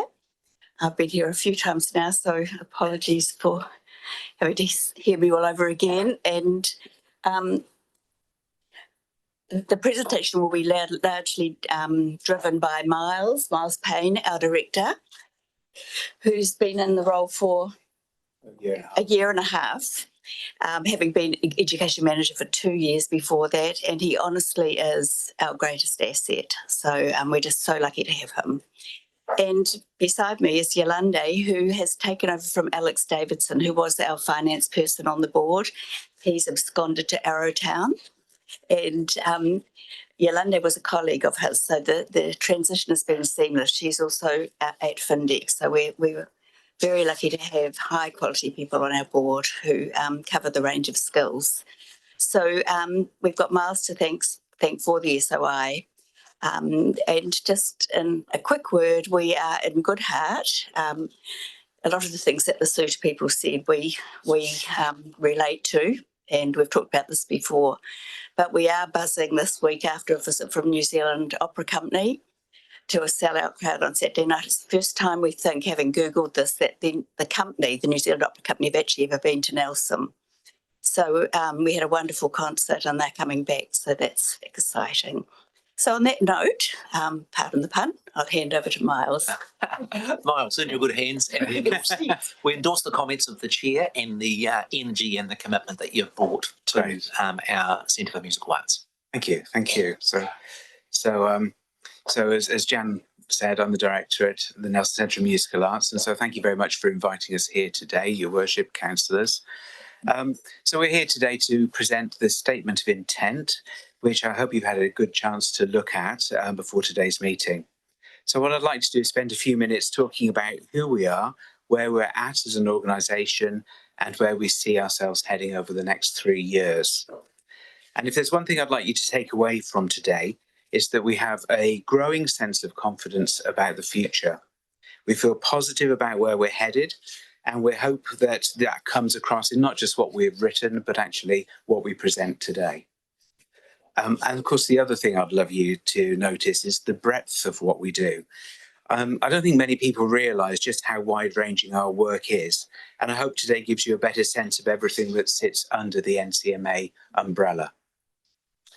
So before I begin, you may or may not know that this year our wonderful building celebrates its 125th anniversary. So I brought with me a little booklet for you to have a look at during your coffee time. And it's part concert series, it's part history, it's part campaign, and it's also an invitation to you all, because we always love seeing councillors and Mayor Nick at our events. And our next one is the evening with the Modern Maori Quartet. So that's coming up in a couple of weeks. It's going to be fabulous. So we'd love to see you there. So I've been at NCMA now for 3.5 years, and I'm constantly reminded that I'm only a small part of a very much longer history, one that stretches back 132 years to the Nelson School of Music Trust, and 125 years with the auditorium and the music making in that building. And what I've learned is that every generation connected with NCMA has faced essentially the same responsibility, which is to hand the organisation on in a better condition than they found it. And that's very much how I see my role as director, to look after the building entrusted to us, to strengthen the organisation that supports it, and to ensure the music continues to flourish in Nelson for future generations. So where are we at today? I'm pleased to report that the organisation is in a strong position. More than 900 people are actively learning through NCMA programmes a year. That's the size of a school. But that's only part of the picture. NCMA also provides home for community ensembles, including the Nelson Symphony Orchestra, the Nelson Civic Choir, Chroma Choir, and the Nelson Youth Choir. We're supporting well-being through programmes such as The Nest, which is Emma Matthews' paediatric music therapy service, and Nelsong, a therapeutic choir for people living with neurological conditions. And we continue to work alongside a range of community partners to expand access to music across the region through initiatives such as Music Mix, which is council supported, and our support of the youth event Commotion.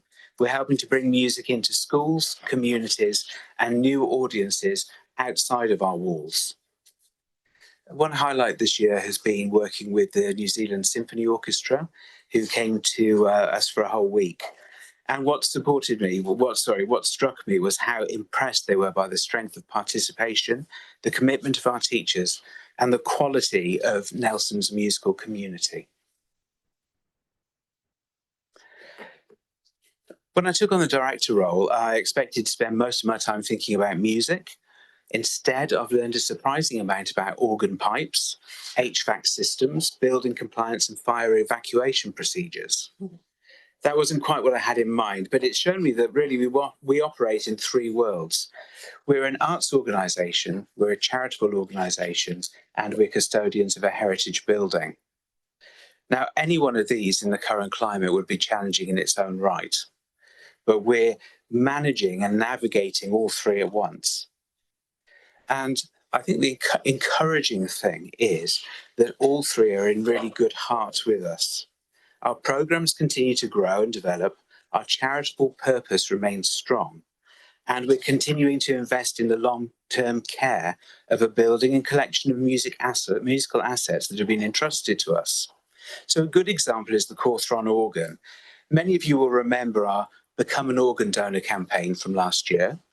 And what started as a slightly cheeky fundraising idea went on to raise more than $60,000 worth of music, which will safeguard that instrument going forwards.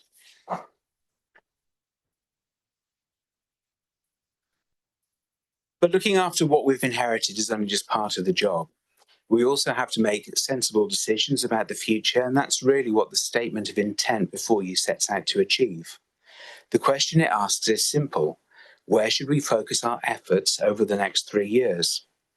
The answer, perhaps unsurprisingly, is not growth for growth's sake. It's about consolidation, stability, and careful growth. That means strengthening our financial resilience, maintaining access to music, building partnerships, and continuing to care for the facility entrusted to us. Financially, the organisation is in a stronger position than it has been for some time. Today, NCMA supports around $1.5 million of annual activity, while acting as custodian of approximately $11.8 million of community assets. And it's worth being clear about where council sits in that picture. Around 80% of our income now comes from sources other than council. It's income we earn ourselves together with the generous support from our community.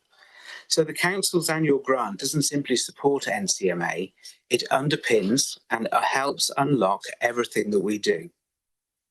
In simple terms, every dollar of council investment helps draw in roughly 4 more from the wider community. It's a partnership that delivers real value for Nelson and one we're very keen to keep building. We're also continuing to strengthen the foundation, which exists to support NCMA's long-term future. The purpose of the foundation is not to solve today's problems, but it's to help ensure that future generations inherit a stronger organisation than the one we received. So as director, I'm optimistic about the future. We have a strong foundation to build on, a supportive community around us, and an impressive governance board, and a clear plan for the years ahead. And I hope that's what's been reflected in the statement of intent. And it's the work that we're doing really every day. So I'm going to hand over to Yolandi now to speak about the financial aspects of the statement of intent in more detail. Good morning, Dr. Smith and councillors.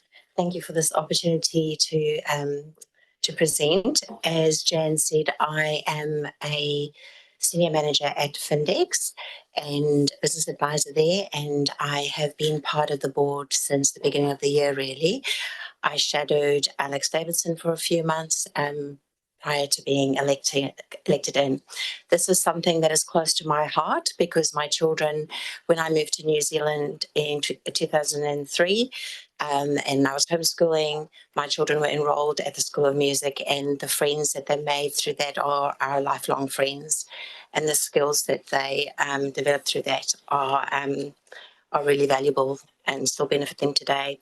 So as Miles has already said, MCMA is a stable and well-managed organisation. At an operating level, we break even with the 2026 budget showing an operating surplus before depreciation of around $8,500. The forecast reported deficit of roughly $160,000 a year. But please note this figure is driven entirely by depreciation, which is a non-cash accounting charge on the building and its assets. It does not present money leaving the organisation. Before depreciation, MCMA's books essentially balance. The forecasts are also deliberately conservative. The excluded one-off income has been excluded, and because it represented a significant bequest contributed in 2025. And we do not want to presume on the community's ability to repeat such donations or fundraising campaigns as they have in prior years. If anything, the budget understates MCMA's position rather than overstating that, and our progress to year to date shows that. In terms of the funding mix, the council's grant makes up about 20% of MCMA's income. The remaining 80% is earned or raised by MCMA through fees, venue hire, donations, philanthropy. In practice, every dollar from the council supports and helps unlock a further $4 more from the wider community, which reflects the leverage that the council investment makes to us. MCMA is a building with long-term resilience. The foundation also holds a close to $900,000 in investment, and this is set aside for future use rather than day-to-day now. Do I continue?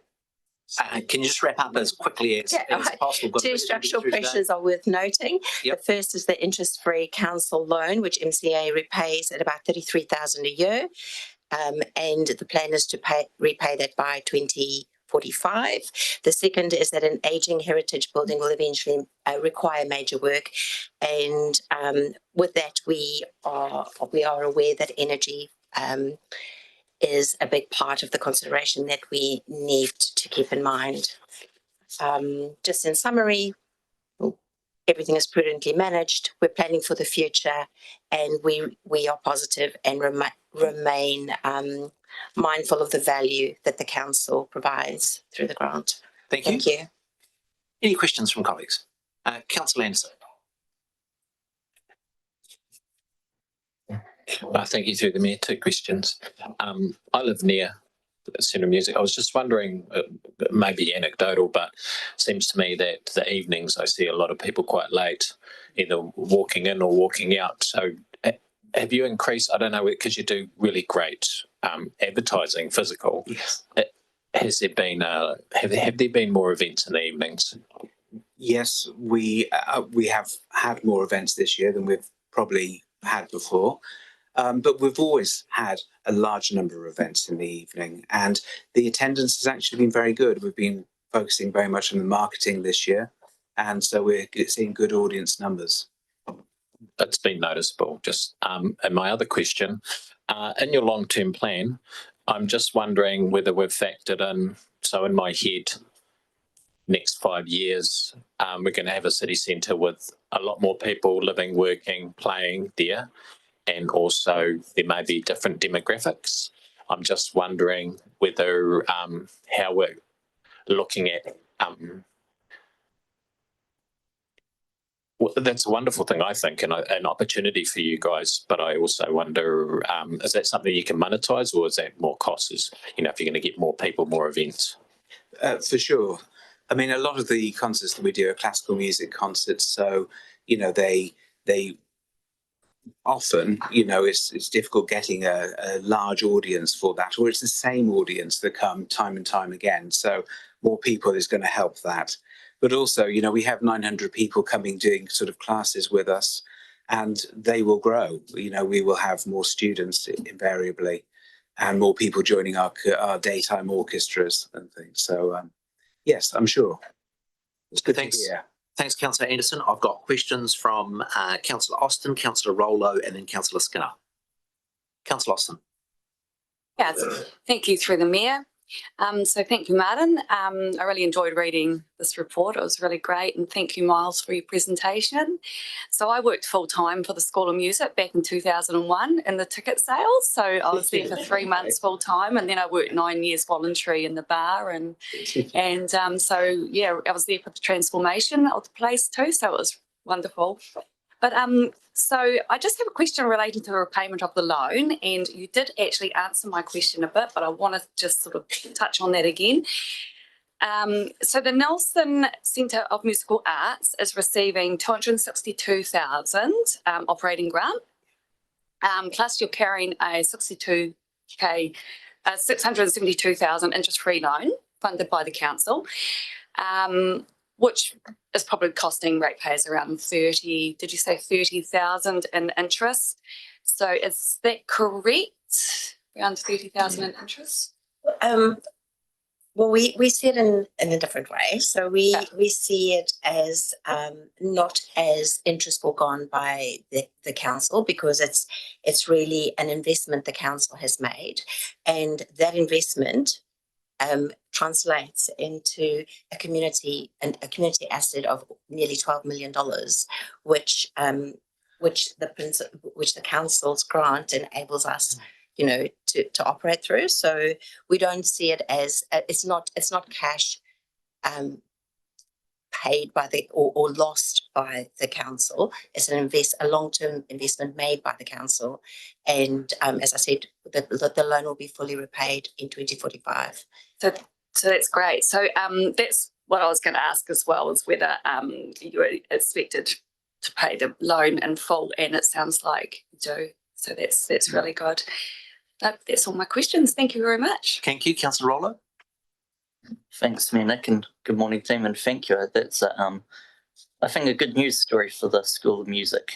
So well done there. Just wanting to ask a question. I mean, we often hear that there's a lack of events happening in this region, and there seems to be a lot more going on. Just going through your website actually and seeing I can be prepared for Christmas already, I see.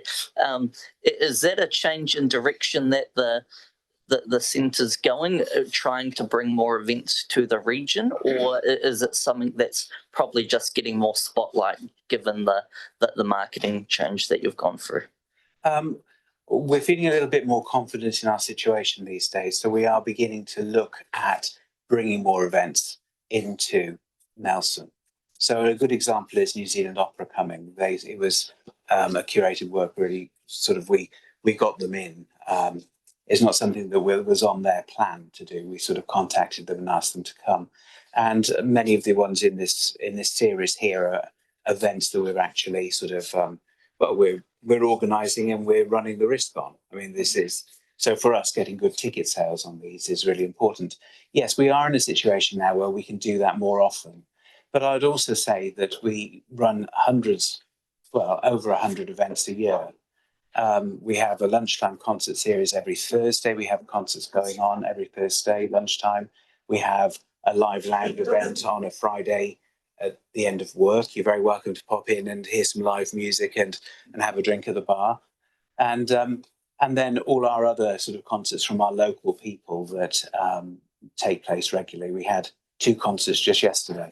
So we're doing a lot. Thank you. Councillor Skinner.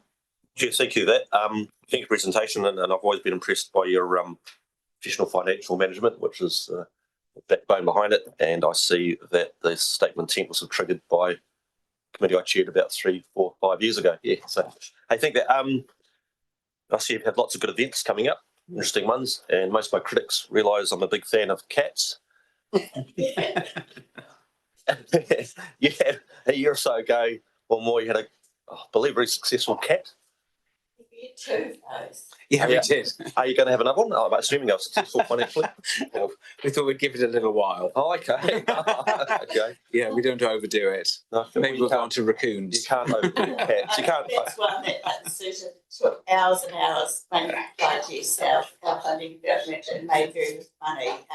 But it's a lot of funds. But we're trying to get quirky fundraising. It's like the Orbit Donation thing. Yeah. Dr. Care for 105 campaign. And if we overdo things like the cats thing, that the interest does wane. So maybe it'll be horses, dogs, Okay. Cats got a whole new clientele. But quickly on that, I know a lot of buildings, and you guys have struggled with increasing power costs, etc. And I think you've managed that well.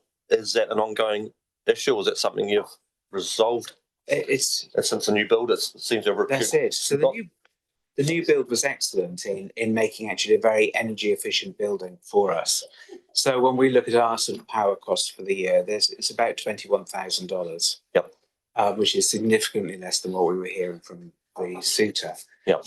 So yes, obviously any heritage building is very expensive. Understand. And all the compliances and all the checks and all the little bits of ongoing maintenance that mean that hopefully depreciation figures that we see in these reports are never quite as bad as they appear. Yep. Are happening all the time.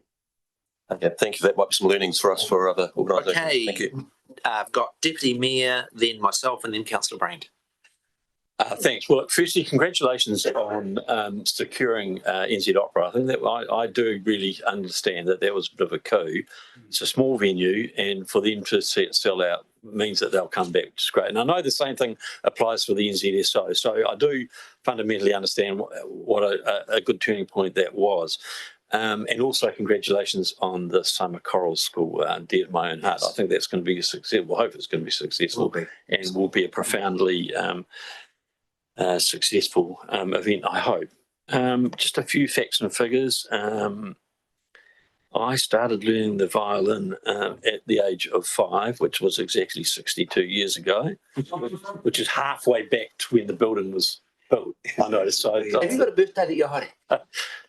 Well, no, I think I've had that pretty successfully. Come on, fess up. Back in those days, the men's urinals were at the back of the auditorium and they were outdoors. So I just want everybody to know that. Progress. Well, you probably did know that, I should imagine. The paying off of the loan in 20 years, I want to be invited to that celebration party. I'll be 86. Councillor Courtney will be 133. So it'll be an exciting day. I do hope to be invited. Don't forget, Jan, all right?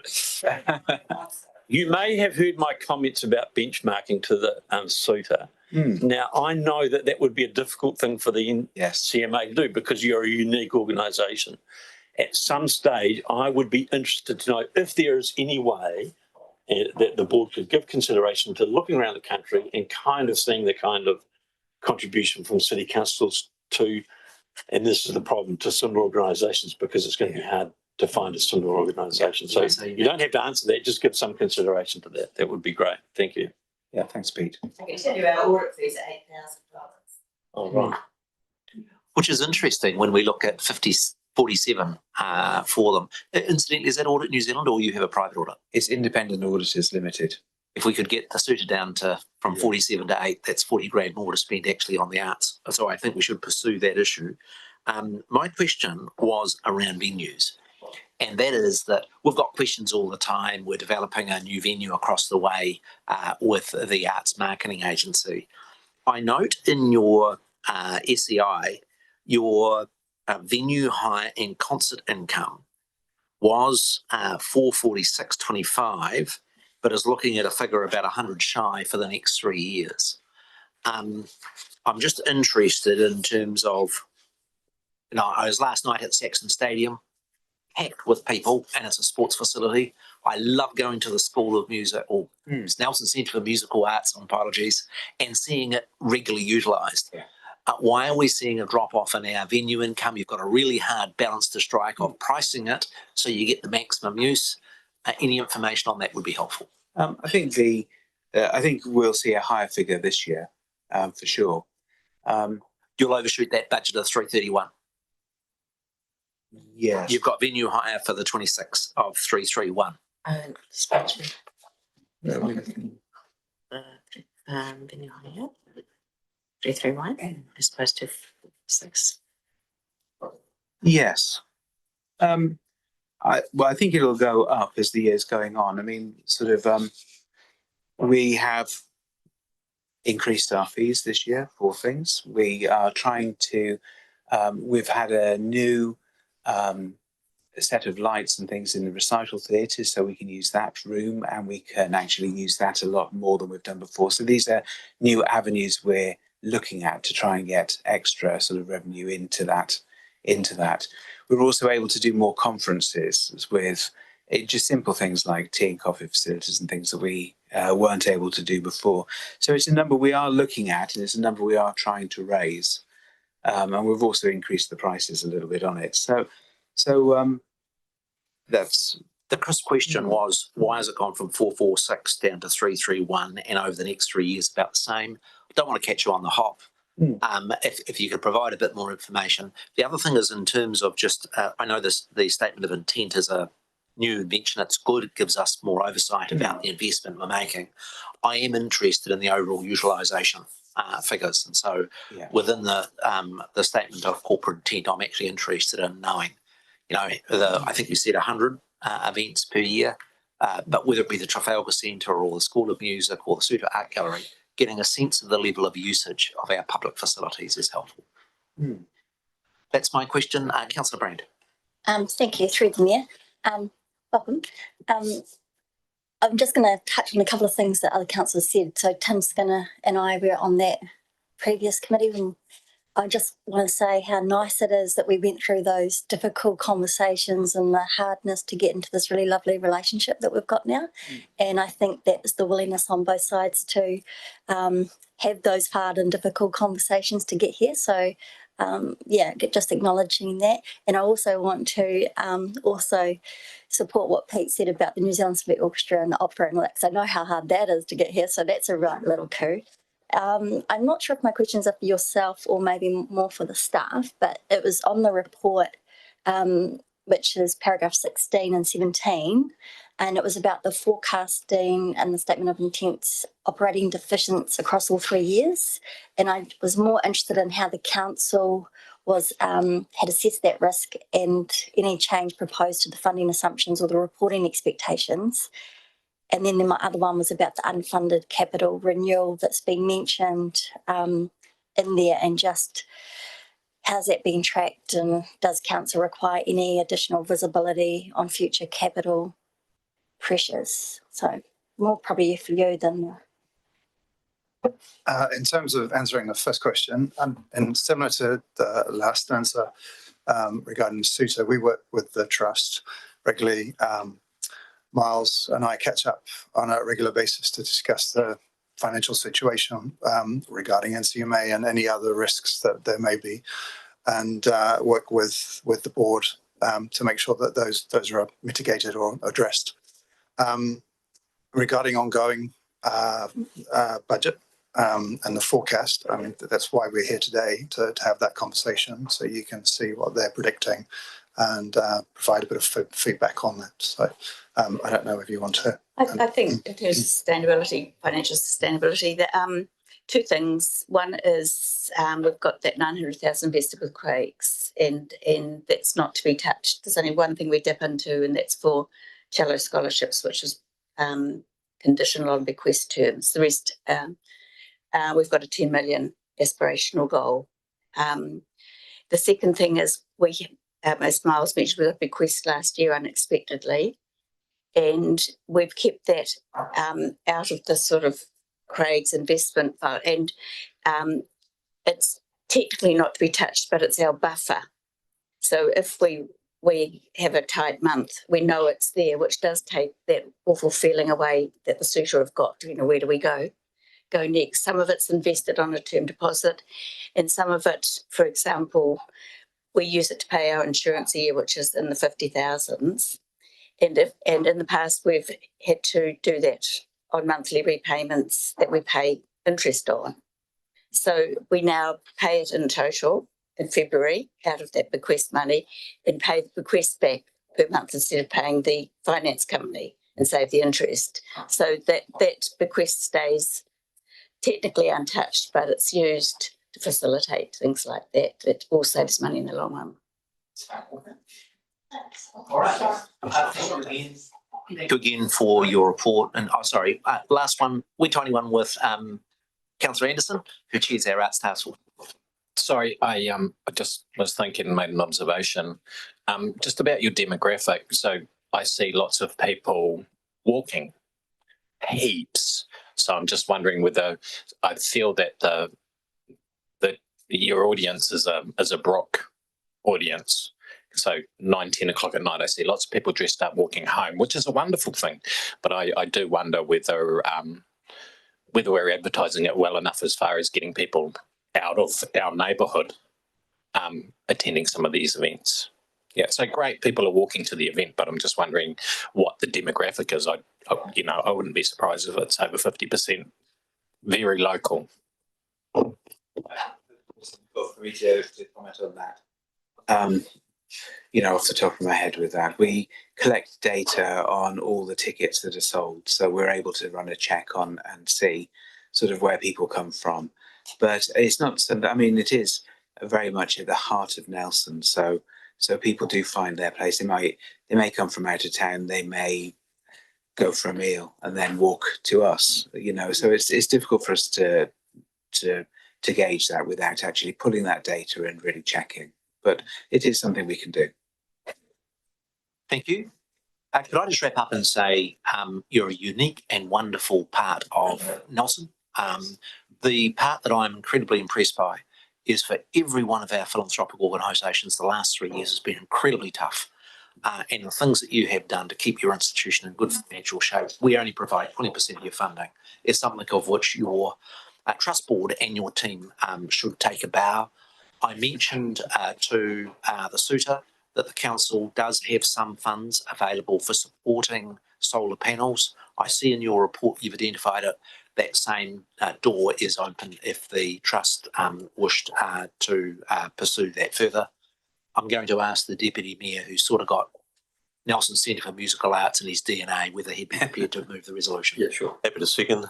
And seconded by Councillor Skinner. You're not old enough.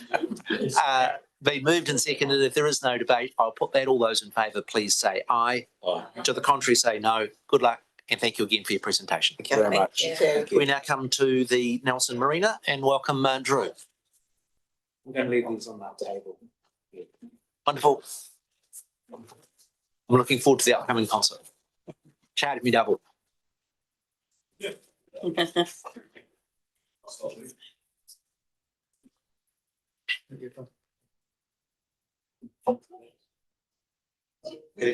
Drew, welcome. I'm sorry to hold you up and for some juggling around of your timetable. This is the first time you've presented to council as the chief executive. A lot more handsome than the last fellow we had in the role, but look forward to your presentation. Thank you. Tēnā koutou katoa, ko Drew Hayes, tōku ingoa. I'm your CE for the Nelson Marina Management Limited. I've been in the role for a little bit over 4 months now. Slotted into a fairly high-performing team with a great culture and potentially working in one of the most beautiful places in the region. Coming into the role, it's been very busy, completing the great work that Councillor Skeggs has started in the transition to a CCO, and working on getting all the processes and systems in place as well that as we moved away from council we found were missing because we relied on councils previously. Here to present on both the 6-monthly report up to December as well as our SOI.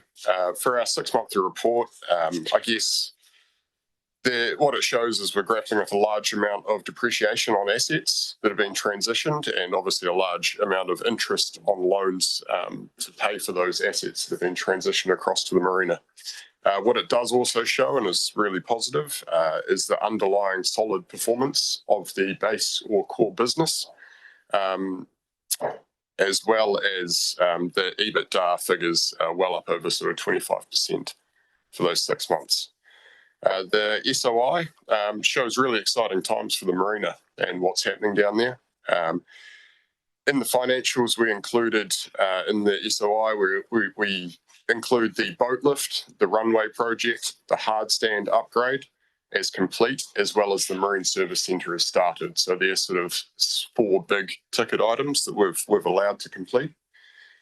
It also allows for the RIF funding to be drawn down on, which is our interest-free loan that has been secured, signed and almost fulfilled, so we can draw down on it. As well as it allows to start to correct the historic rates of the marina being low. So that's an exciting piece of work which we're about to start on.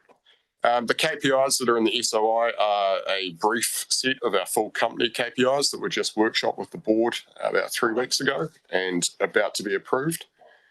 And yeah, I guess the real highlights for us this coming year will be the runways with the travel lift opening in August, developing the boatyard, which will probably start around November time, and then also putting an ROI out for the Marine Service Centre to test the industry to see what appetite there is for a design build on that building, which is pretty exciting. I guess it's a little bit around me. It's been about 12 years since I sat in this chamber as a staff member last time. There's a couple of familiar faces around the table that I remember from back then. And the 2 projects that I was presenting on were the Trafalgar Centre and closing it for earthquake strengthening, and also the Maitai Walkway. Both were very politically charged projects. So I'm sure as I receive them, I'll probably get some robust questioning from around the table. So I'm more than happy to take the questions. What an entree for us to be able to test you, Drew. Great to have you working again for our council in the role as the Chief Executive of the exciting project. I've just got a quick question on the hard stand. Obviously, with the development of the new travel lift, there's a delay for some of the businesses because you can't use it while it's being rebuilt. My question is, you noted in your report that in November you start the work on the hard stand. How disruptive will the reconstruction of the hard stand be for the range of marine engineering businesses that are operating at the marina, or are you going to be able to manage it for them to be able to keep their work stream up?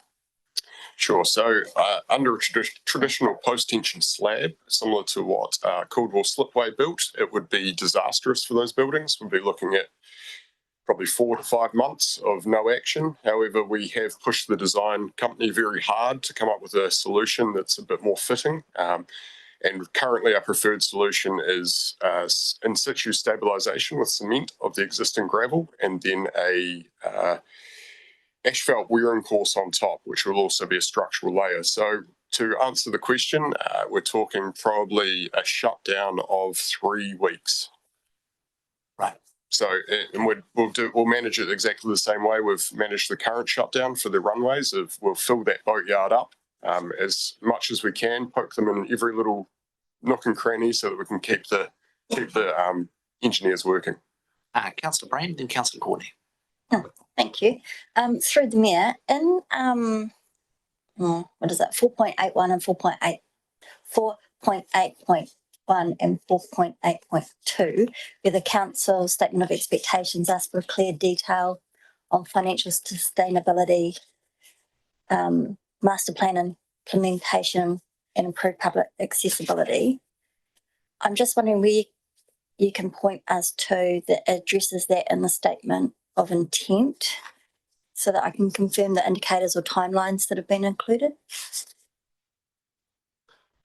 Sorry. 4.8.1 and 4.8.2. Sorry.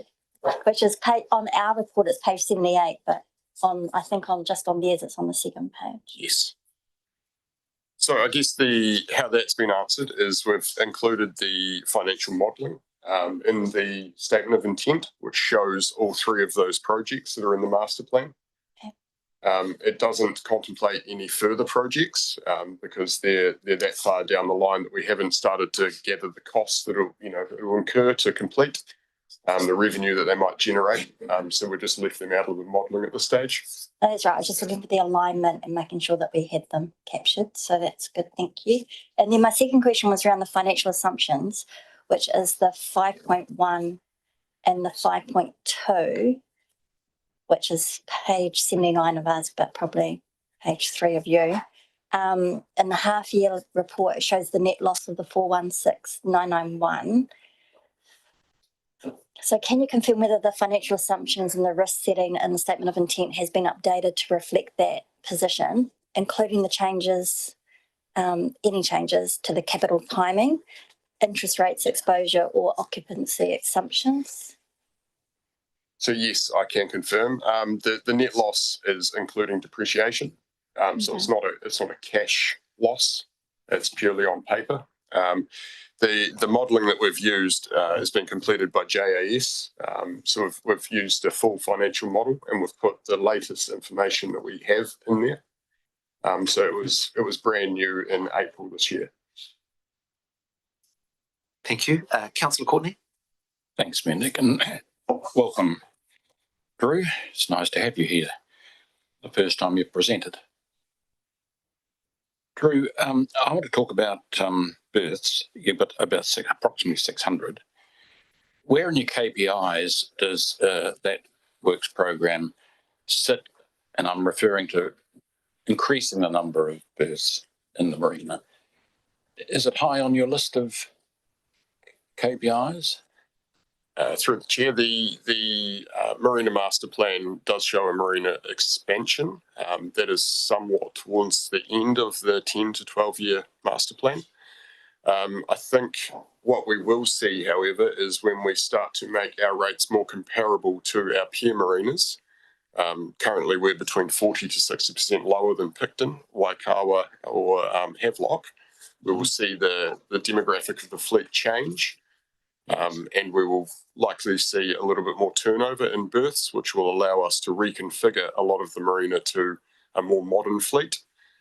We've got a lot of 10-metre berths with a lot of smaller boats in them. It's purely cheaper to leave them there than it is to pay to get rid of them or sell them.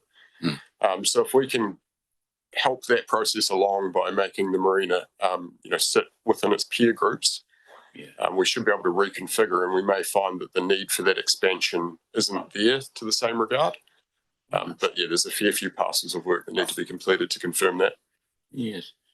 Thanks, Councillor Courtney. Just a little side, delinquent people who are delinquent on their payments of their fees for the Yes, we do have some of those. We've got some historical debtors. The board, in the first meeting I attended with the board, we've drawn the line in the sand and we're becoming aggressive commercially and legally with those debtors. We've got one boat that we've seized and it's sitting on our visitor berth. In 5 months' time, it will be sold to recover the debt. We've got one boat where court papers were either filed yesterday or they will be today to lodge bankruptcy upon that debtor.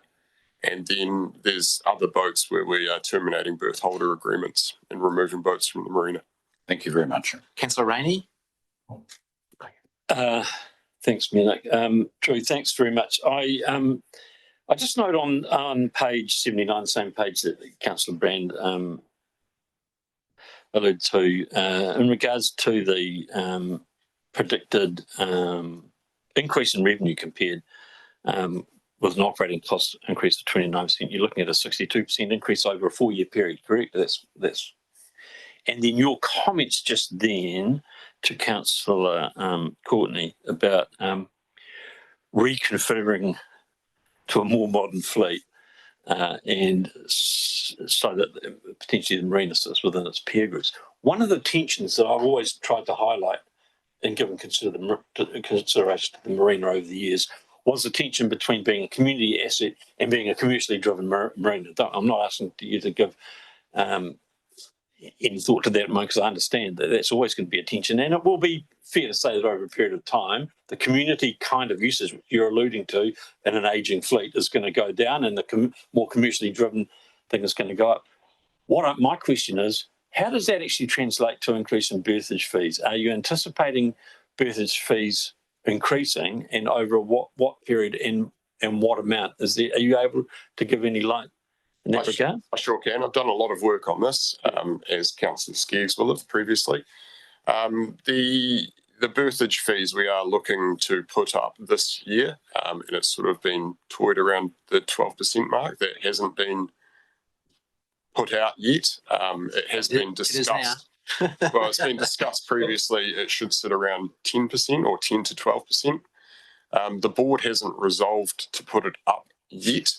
What the board has resolved to do is wait for the annual report to come out, where we can effectively lay all of the cards on the table and then look at how the marina is performing and then make a rates adjustment based on that. And it won't be all in one hit. It'll be a plan of action. And yes, by putting the rates up, it's mainly to fund the marina operation as it currently sits. The other things though that will drive that revenue up are projects like the Marine Service Centre. Yeah. When you build a building of that scale, you're going to attract over $1 million of rent a year. So there's many different facets to it. Okay, thank you. Councillor Austin. Yeah, thank you through the mayor. Thank you, Joe and Martin, for the report. I found it actually really interesting to read. Some really exciting changes going on and happening down at the marina. But I was just wondering if you could help me understand the Nelson Marina is forecasting a loss over 1.28 mil next year and is currently carrying quite a substantial loan, 16.7 in term loans million. So the interest costs are really very substantial for this loan, as you all know. And could you just explain to us the marina's overall debt position on that, and including any new loans that may have been secured since December, and explain how you plan to generate enough income to service that level of debt plus depreciation and remain financially sustainable over time? I hope that's not too much to ask. Through the chair, that's a great question. Thank you, Councillor Austin.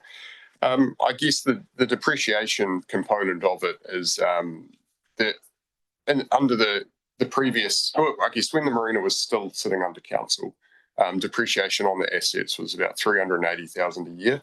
And that was obviously based on book value of assets that have been built up over time.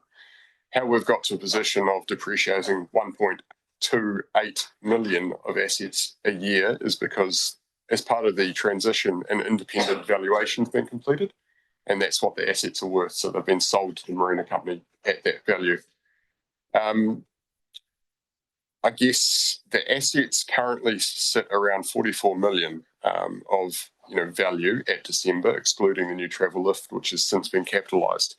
The money used to buy those assets would see the marina in December starting off with a $16.6 million loan. And since then, we've drawn down another 2.5 to 19.185. And that's purely to pay for the capital works that are going on currently. It's all drawn down through council, through the LGFA as well. One thing it doesn't allow for in those figures is the utilisation of the RIF loan, which is that interest-free loan which has been secured, which will be drawn down on and will offset that RIF, the LGFA funding.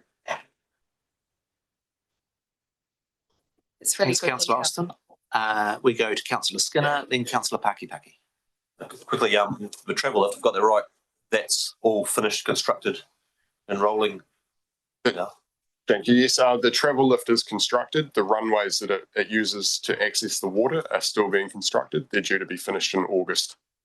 And are there any other issues with the weight of that travel lift on the whole area, or is it just that runway bit? No. Strengthening, or is it? Yep, I'm only saying this, people in the public have raised it, and they may be right or wrong. So, yeah, absolutely. No, we couldn't currently run a 110-ton boat and the travel lift over the current boatyard because it would damage it over time. But we do have a project starting in November to rebuild a portion so that we can handle those heavier boats in a certain portion of our yard, meanwhile servicing the current fleet in the existing boatyard. You're saying you're getting as many loaded up as you can. Was that a bit of an oversight or a teething issue, the weight issue not being able to operate? No, it was known at the time. Okay. It was hoped that the projects would be able to be coordinated together. Okay. For the same shutdown time, but realistically, the staging on site wouldn't have worked. Okay. So and we would have seen just a big linear program, meaning those engineering companies that work out of the boatyard would really be suffering. So that'd be the public. Some of the public misunderstanding was they thought it was an oversight, but it was actually just weren't able to get it all done concurrently or prior. It's been stepped. Yeah, correct. They'd be working on top of each other, and it wouldn't work. So rather than have that big long program of everything being closed down, we've chosen to open between. Yeah. With the servicing up to those 55-ton boats, which is the whole fleet in Nelson. Yeah. And then we'll take another break of a few weeks in November and shut to build the boatyard. Okay, so it's operating at the moment, but I can understand that. And with the port, if I've got this right, the port have operating a 55-ton travel lift, or is that a new 550 ton? Yes. 500. I'm reading the scale 500. Okay, that's huge. Okay, is that impacting or business for us, or is that sort of adding? Oh, absolutely not. We're working very closely with Caldwell. We're starting to market the lifts in tandem. Ours is obviously 0 to 110, and they're 0 to 550. But realistically, to make money, they're 100 to 550. So we're marketing as a whole package. We've got a wee side company, sort of not an official company, but a branding package coming along to market the precinct. So we'll be attending all sorts of trade shows to drive it. Appreciate it. And if there's anything that's able, pass on to us, because on the street, good people got boats and berth holders, that'll help me explain back to them. Actually, I think there's been a little bit of misunderstanding on their part, but some keen people going, oh, what's happening here? You've done something wrong. So that's very helpful. So anything on that, because we are the eyes and ears and promoters for the Joe Blogs on the street who wants to invest or use or put a boat there. So anything you think is of help, please send it our way and we can be more of a champion. Excellent. Thank you. Councillor Pakipaki, then myself. Kia ora, Mr. Mayor. It's been answered. Thank you. Thank you. My question is, I'm concerned about just an instinctive view that there are boats sitting in the marina that are in pretty poor state of repair, of which I wouldn't even dare go out the cup, and just sitting in the marina, and owners just sort of neglecting and sitting in there. Do we have any data on, of the 600 berths, whether there are boats in there that in the last year have simply not gone out? Is there any way in which we record the number of, I don't mind providing a public facility for people to be able to use boats. I'm not really interested in providing a graveyard for boats. Absolutely. So recently, the software that we use to maintain berthage at the marina is called PackSoft. We've added a module to PackSoft where we can go through and rate boats. I can't tell you if they've left the cut or not, but I can tell you what state they're in and whether they would be able to leave the cut. And the graveyard for boats is something that we're very conscious of. There is a few boats that are absolute eyesores, and once again, it's because it's cheaper to leave it sitting in the marina than it is to pay to pull it out and dispose of it at the landfill. And my last question is, the port company has set up a subsidiary with quite substantive extra admin and those sorts of costs. Is there any potential, when effectively the council is a 50% shareholder in Port Nelson and 100% owner in your company, has got sort of two businesses in the different halves, one running a 550 tonne lift and yard and one 110.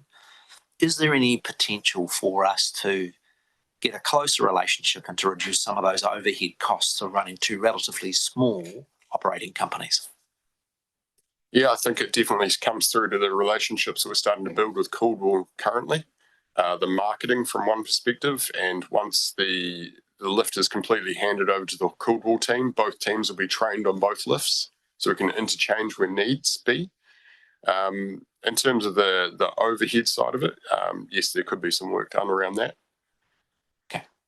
I'm going to move the 3 resolutions that is there. Is there somebody prepared to second? Thanks, Councillor Skinner, who's been very involved in the development of the master plan for the marina. Is there any discussion? That being the case, we will note the delivery of the half-year report, the draft statement of intent, and that it meets council's expectations. Thank you for your work. You've got a number of big projects over the next 6 months to deliver, and we wish you well with those.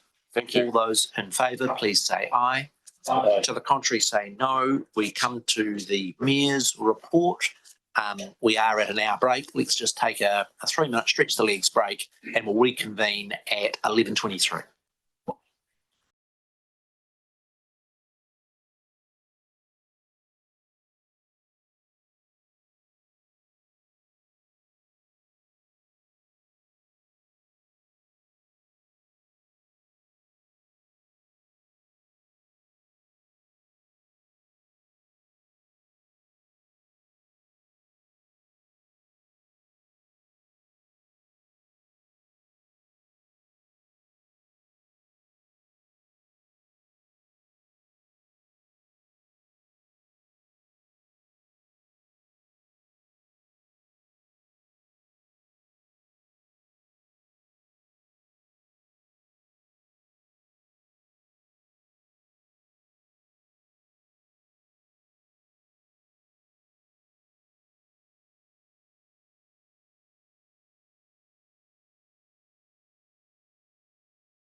we come to the Mayor's report. There is not much in my Mayor's report for this month, but I do want to commend Council staff team on those two very significant property deals that they have secured for us. Number one, with respect to Safari, I would note, as I do in my report, I've had people that were complete cynics of the Bridge to Better project and the relocation of the bus hub, who have subsequently seen the Safari deal say, the penny's dropped. I get it. I know what you're doing. And I do think our Chief Executive and his team deserve our commendation for the work that secured that Safari deal. That is the largest building that will be built in our city in many, many decades. And so compliments on that. Equally so, I see Saxton Field as one of the gems of our assets in the region. I've always been very nervous about that block of Radio New Zealand land. I was involved in taking a punt on building some of the assets on land we didn't own. And not only have we secured that land in the centre of Radio New Zealand, I have to say that I am pleasantly surprised at the price that we secured for it. And I think the relationship that our Chief Executive built with Paul Thompson as the Chief Executive of Radio New Zealand helped secure a deal that's so good for the future. And I acknowledge the chair of the Saxton Field Committee in his work on this as well. But to secure that for the future is a major milestone and have got very good value for money for the ratepayer. There's a couple of notes about the Mayor's discretionary fund, just so that people are aware. There's a small fund of about $12,000 a year that I'm able to allocate. The rules that I require to report to council, and so I've reported on the 3 grants. The Chief Executive will be very impressed that I've substantially underspent the Mayor's discretionary fund for this last financial year. There's an acknowledgement of volunteers. I'm happy to just simply move from the chair the simple acknowledgement of those 3 payments. Councillor Pakipaki is happy to second. Is there any questions or comments on the Mayor's report? Councillor Courtney, then Councillor Pakipaki. Thank you, Mayor Nick, and thanks for your report. I'm going to go back to the item you mentioned, the word Bridge to Better. And I really do have to report to you and to this council that, and you're going to say, yes, we all know that. But I'm going to say it again, and I'm going to say it again and again and again. The people, businesses in Bridge Street are hurting beyond belief now. And one thing that's come out, a positive thought that's come out, and I'm going to repeat it, and please don't react and answer. I want you to just think about this, Mayor Nick, and our officers and our Chief Executive. But a number of people, and I'm going to say 4, but when it gets to 4, I get excited and jump up and down. Now, look, they want us to give a very serious consideration to asking the contractors to work nights and to get the job done a jolly sight better than it's planned to be finished. Now, I'm doing my job by mentioning this today, because it's all of our jobs to listen. We're the eyes and the ears of the community. And I'm telling you, 4 people have said it. I respect them. I trust them. They are hurting, really, really hurting. And I know that. So I would like that to be noted and to be thought about very seriously, please. Thanks, Councillor Courtney. Just 2 comments, and I'm going to get the Chief Executive to comment. Myself and the Deputy Mayor met with the group of businesses, and I think every elected member around the table realises how tough it is for our businesses, with the sort of triple whammy of winter always being tough, the economic environment that's been extra difficult, plus the roadworks. So we get that. Myself and the Deputy Mayor have asked our Executive Director, Corporate Services, to look at the option of a rates deferral scheme. I understand that we will have a paper at our next meeting. There is quite a lot of important detail that needs to be resolved on that. The only comment I'd make, and you did urge me to keep an open mind, and I do, about the issue of night works. The only thing is, I'd love to show you my inbox. The last time we did night works in town, my inbox was very full of very angry people, particularly accommodation providers, about the extent that it was. But I'm going to ask the Chief Executive to comment on Oh, you stole my thunder, Mr. Mayor, but you said 4, Mel, and I'll raise you 8 or 16 or 20, actually. And look, you raise a really good, I'm not reacting, you raise a really good point. I mean, we want to get it done as quickly as we can. But I can tell you, we did some night works and we got so many complaints. And look, if we start doing night works on the main thing, we will get, I'm telling you, we'll definitely get more than 4. So look, Alec's not here to defend himself, and he doesn't need to defend himself. They've done a lot of thinking around this, and we're trying to do it as well. I think Alec and the team have balanced the needs of as many people as they possibly can. I really wouldn't be supportive of doing night works, and I think you'd get a massive reaction if we did. Councillor Skinner? Cheers. No, sorry, apologies, Councillor Skinner. I did signal to Councillor Paki earlier. Councillor Paki. Yeah, tēnā tātou. I just wanted to reflect back on the safari points, especially with a city like ours, where we're going through a growing pains of the infrastructure needs of a city that needs to grow. And I just wanted to remind us how important the safari project is that it allows us in our city to accommodate sort of a blue chip clientele that will also attract conferences and a whole lot of other things that will benefit the council in terms of our the buildings and the Trafalgar Centre and those sorts of things.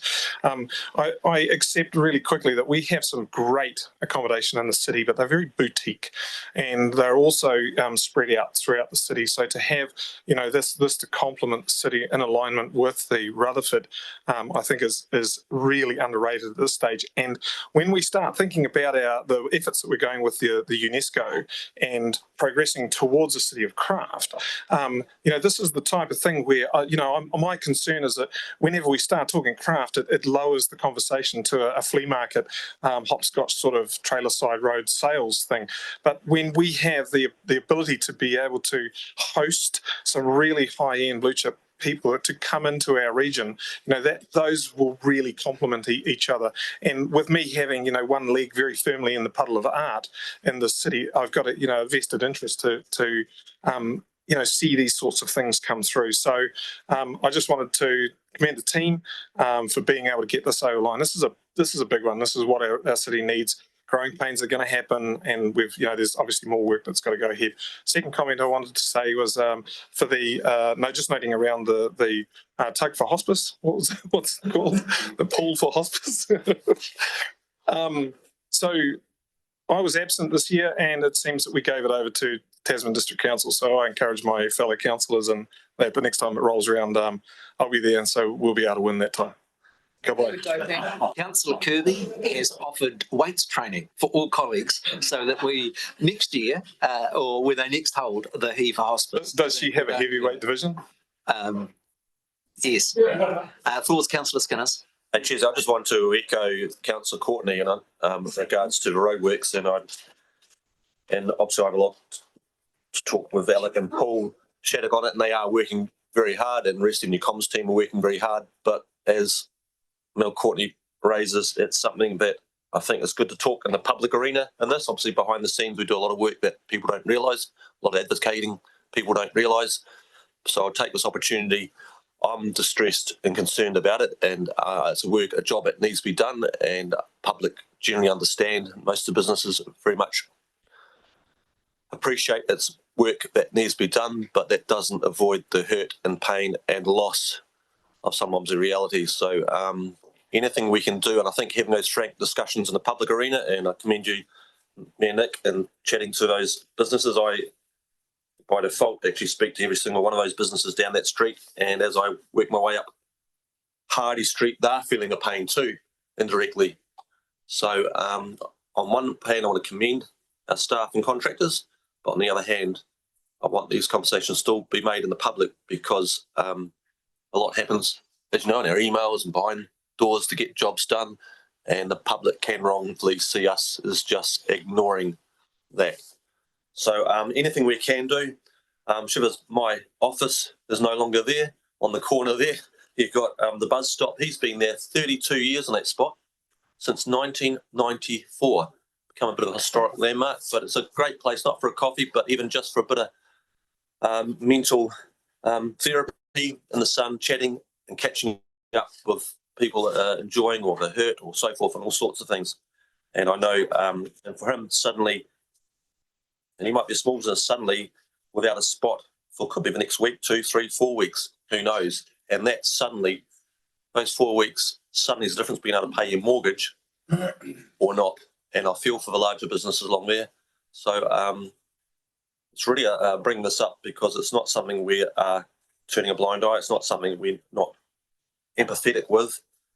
But please, I push on our CEO and our good staff, keep the communications up.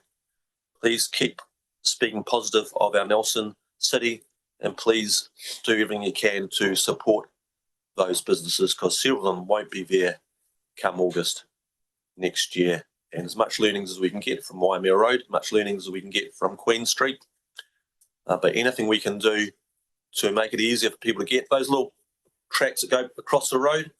I know you can only do so much, but that makes a damn big difference, just having people walking past the door. And parking, the difficulty of the road cones, etc., which are a bigger picture of a whole lot of projects, where this is one we're doing on the end of St Vincent Street.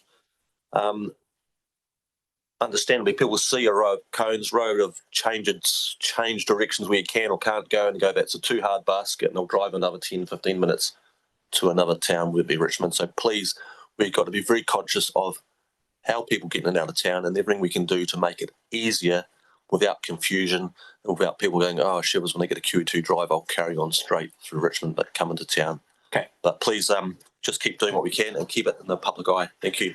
Understand the comments, and they are fair. But it's hurting hugely. The piece that I would add is that there is no easy way to do this scale of civil engineering works without very substantive disruption. I actually am incredibly proud of the work that Alec and the Isaacs team is doing, the work that Paul is doing with the community engagement, and the work that our comms team is trying to do support those businesses. Can I also compliment those councillors that are stepping up and just using their social media to help promote the businesses in that area? This may be a controversial view, but I'll express it. I had exactly the same when I was the Member of Parliament issues when Tasman District Council did Queen Street. My view is that our team is doing a much better job, albeit it is still damn tough. Deputy Mayor. Yeah, thanks. And I just want to acknowledge comments from councillors about the difficulties associated with the project, and also acknowledge with great sadness some of the businesses that have actually decided to close their doors.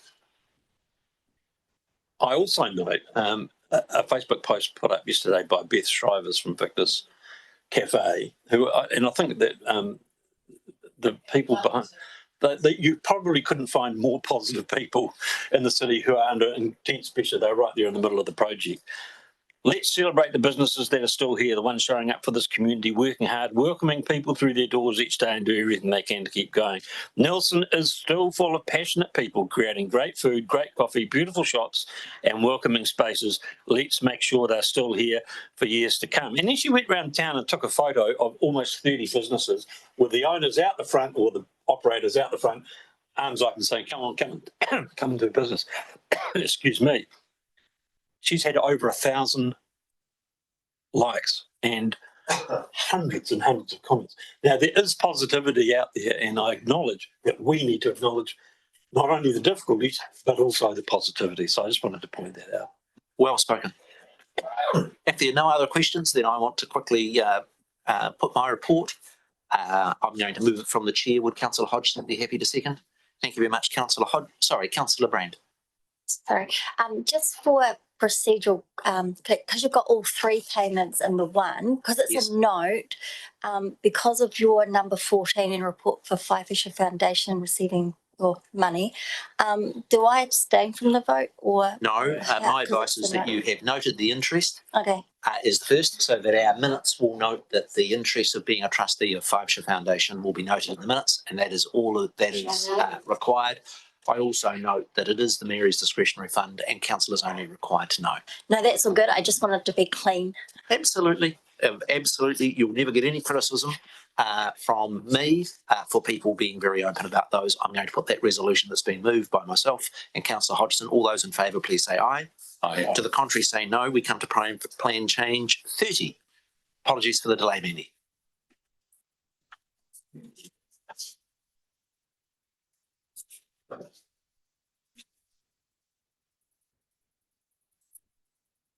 Kia ora koutou, and through the chair, this is Natasha Wilson to my right, who's our consultant planner all the way through the airport plan change process. Do we have to shout for her now it's finished?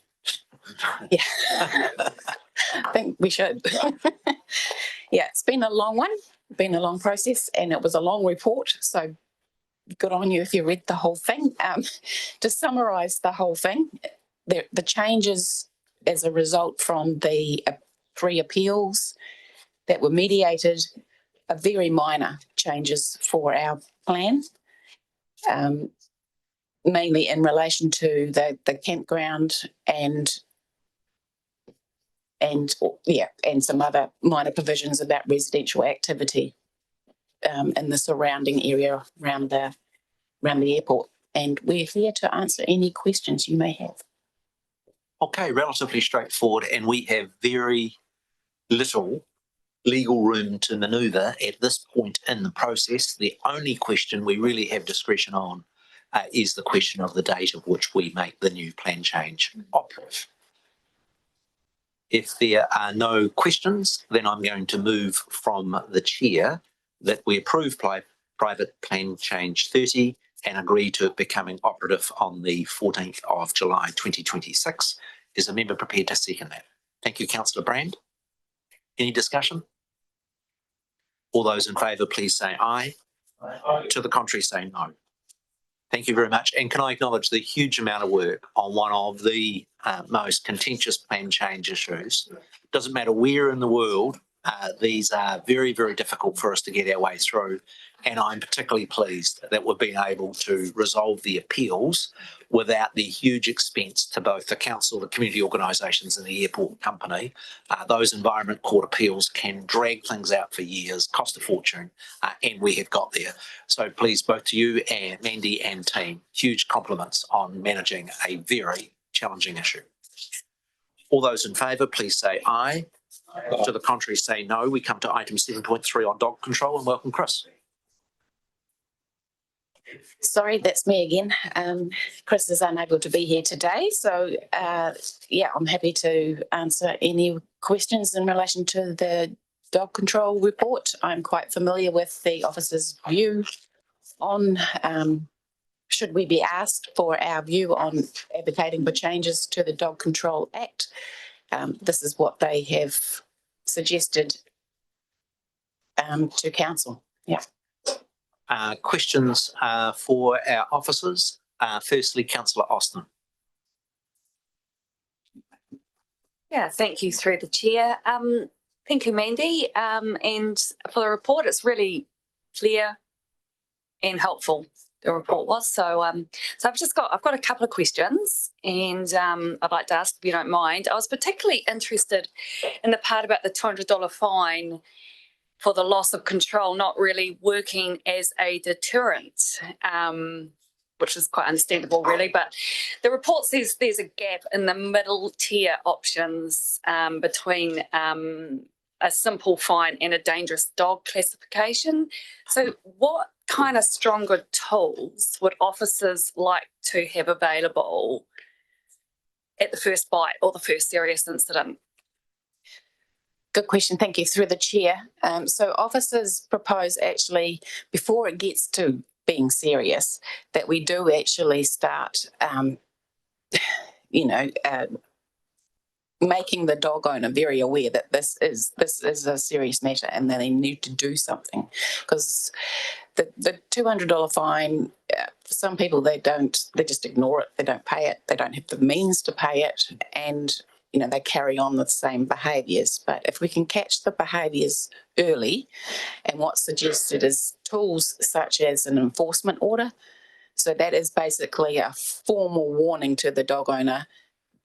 You need to have your animal under your control, or else next time we will seize it and we won't return it until we're satisfied that you've done what's needed to be compliant and have that dog under control. So, yeah, tools like an enforcement order, being able to seize it, even tools such as being able to require that they have the dog on a lead, and muzzling, prior to actually having to go to that stage of classifying the dog as being menacing or dangerous. So that's where they're thinking, trying to get, instead of being the ambulance at the bottom of the cliff and having to wait for a serious incident to happen, they're the fence at the top.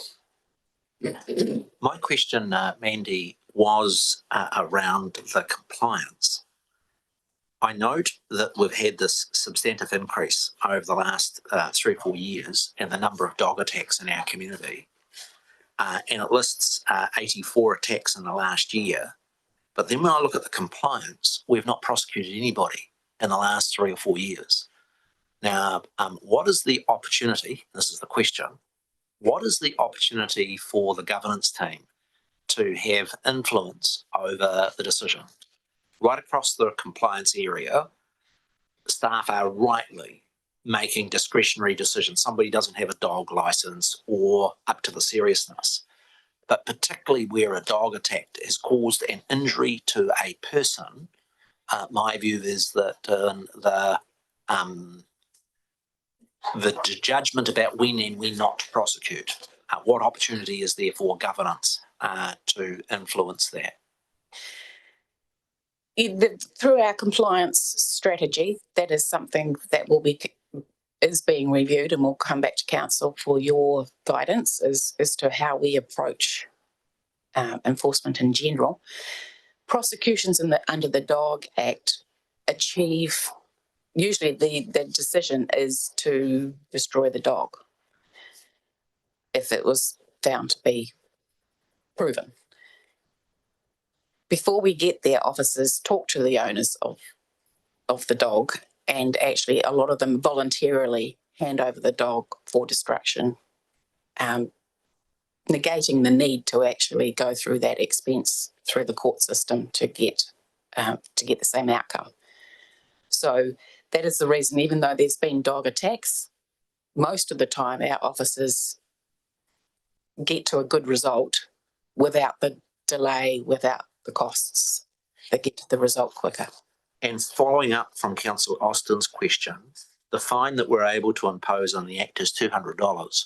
Do we know what level of compliance we have with payment? So if I asked you and said, you know, we're getting 50% paid, 80% of the fines paid, I know in other areas of my governance responsibility, I've had areas where, yeah, we issue fines, but I think we get, on one of my portfolios, I had a 3% rate of getting paid for the fines, which almost made it a joke. Any idea what the level of compliance or payment of fines in the dog control area are? No, but I can get that information to you. I don't have it top of mind, sorry. And then my last question was, the government is reviewing the Dog Control Act. Our officers have come up with a series of 6 very constructive suggestions about improvements in the law that will enable them to do their job better. What is the process from here of us communicating that to government and trying to have influence over amendments to the Dog Control Act? So as far as I'm aware, that there is no call for submissions or feedback even at the moment. So our officers are communicating through the various forums that they have with other officers around the country. So until such time as the central government reaches out and asks for feedback, you could obviously write a letter. I might take that up if councillors were interested. That is, I think our officers have done a good job for us. We asked them to have another look at it. We were a bit worried about the stats.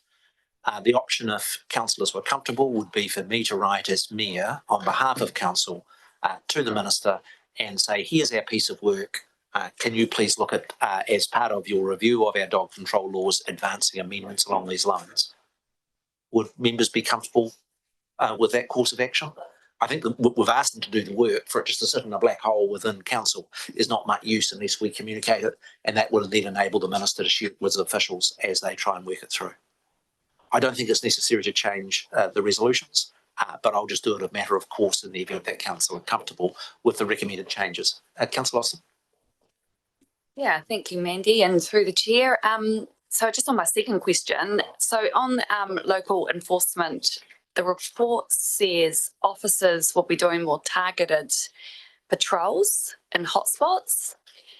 Will you be planning to increase the number of dog control officers, or will extra patrols be done by the existing staff that you have at the moment? So through the chair, the plan would be just to keep the same level of staff, but actually focus more on the control of the dog aspect if there was support gained from the governance area, because that can be a very confronting for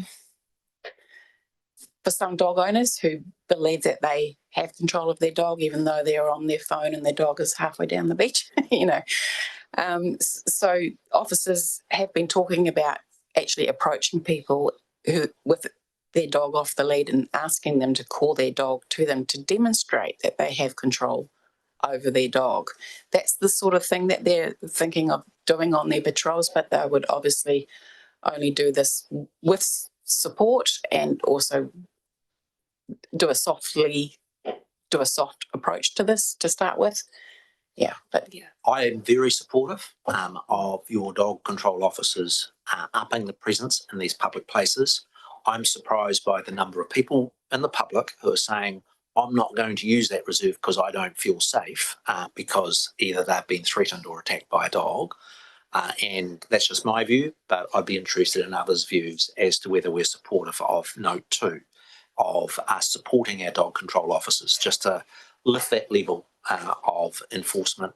It's important in my view that members of the public can use all our wonderful reserves and feel safe. Councillor Anderson.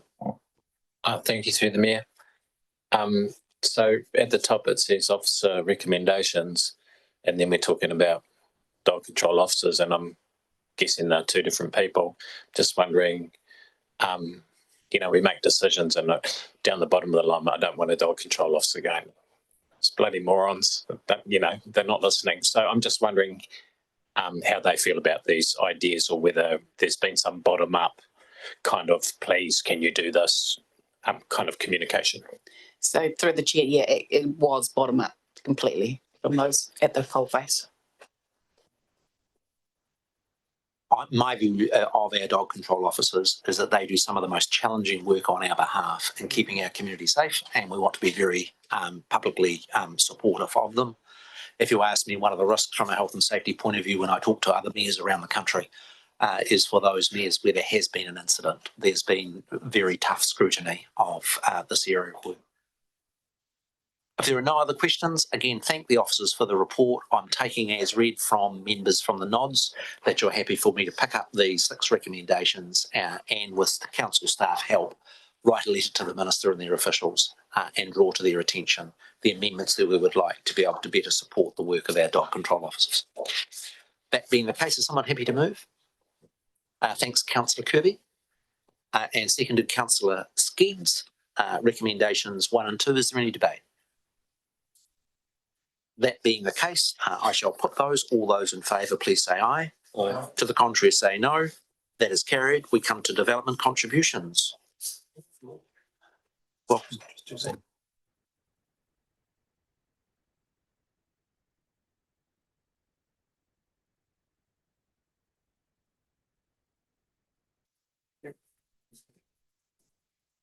Okay. Happy to take us through the report. I see it is relatively straightforward, but if you'd like to make some opening comments before questions from officers on the development contributions. Sure. Good morning, everyone. Just in short, the reason this has been brought to you today is that we are required to do a 3-yearly review, at least a 3-yearly review for our development contributions policy. We're at that stage now where we need to kick off that review to have things in time, ready in time for the 1st of July next year.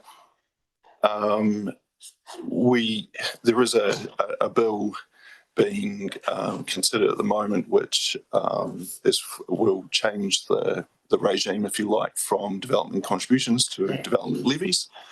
And so our expectation is that the reviewed document or reviewed policy that comes out of this process will be only really operative for about 12 months.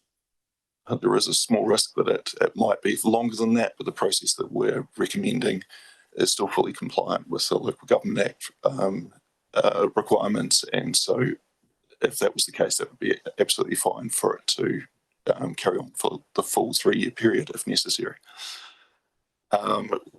Because there's a high likelihood of it only being active for that 12-month period, we're recommending that we use the current policy as essentially our base to take out for initial consultation or initial engagement with the development community and not make any significant changes, and then we'll come back to you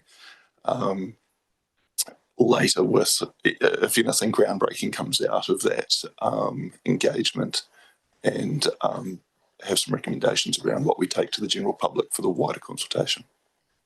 Okay. Happy to take questions. Councillor Pakipaki. Kia ora, and through the chair. One of the things, of course, that occurred to me was just reading through the report the other night is that does our council, and this might be sort of more directed towards the CE, does our council have the capacity to be able to do option 2?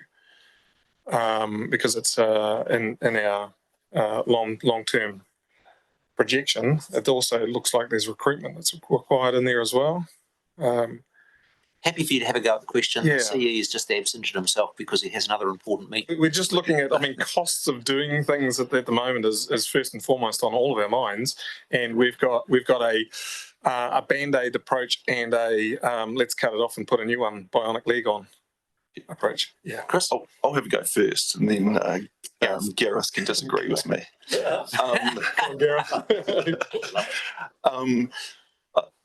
I think. So to give you some context around the resourcing side of things, there'll be a few of you around the table that recognise me from the transport team. That's my day job in the transport team, doing all the data analysis and helping out with the RLTP and all of that side of things. I have Muggins here has put my hand up to and volunteered to take this on. So there's an element of managing essentially one person, two roles. I suspect if we went with option 2, I'm not sure how much recruiting would occur or whether we would try and spread that out amongst more people in the organisation, but there would be additional stress. They've mentioned additional staff resourcing will be needed. Yeah, and additional costs. So the one thing that I would highlight is I'd hesitate to describe option 1 as a band-aid option. It still is a full option. The current policy has operated very well. The current policy is actually been consistently in this form since about 2018. So there's been minor tweaks along the way, but generally the method that we use for calculating our growth portions of projects and all of that, and the amount that we get out, how we get to that amount, has been consistent all the way since 2000. So should I through the chair, should I state my question, rather than saying band-aid, say one is tweaks and the other one is spin the dial? I'd just like to give Gareth the answer to answer the original question that's been refined a bit. If I could answer it this way, officers are recommending this because it's the best approach. It makes the most stable for the development community in terms of not changing and then changing again in 12 months' time, while the resourcing saved to council by not going out and doing it is a benefit for council. The reason this is coming to you in this way is because we believe that the policy as it currently stands works well, and changing it to then just change it again in 12 months' time not only is disruptive for staff, both writing the policies and then trying to implement it, but it's also disruptive for the development community that's trying to interpret what they're doing. So the resourcing is the secondary, not the primary reason for doing this.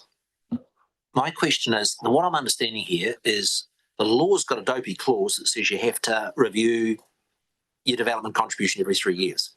It actually makes no sense because the government's proposing to change the law.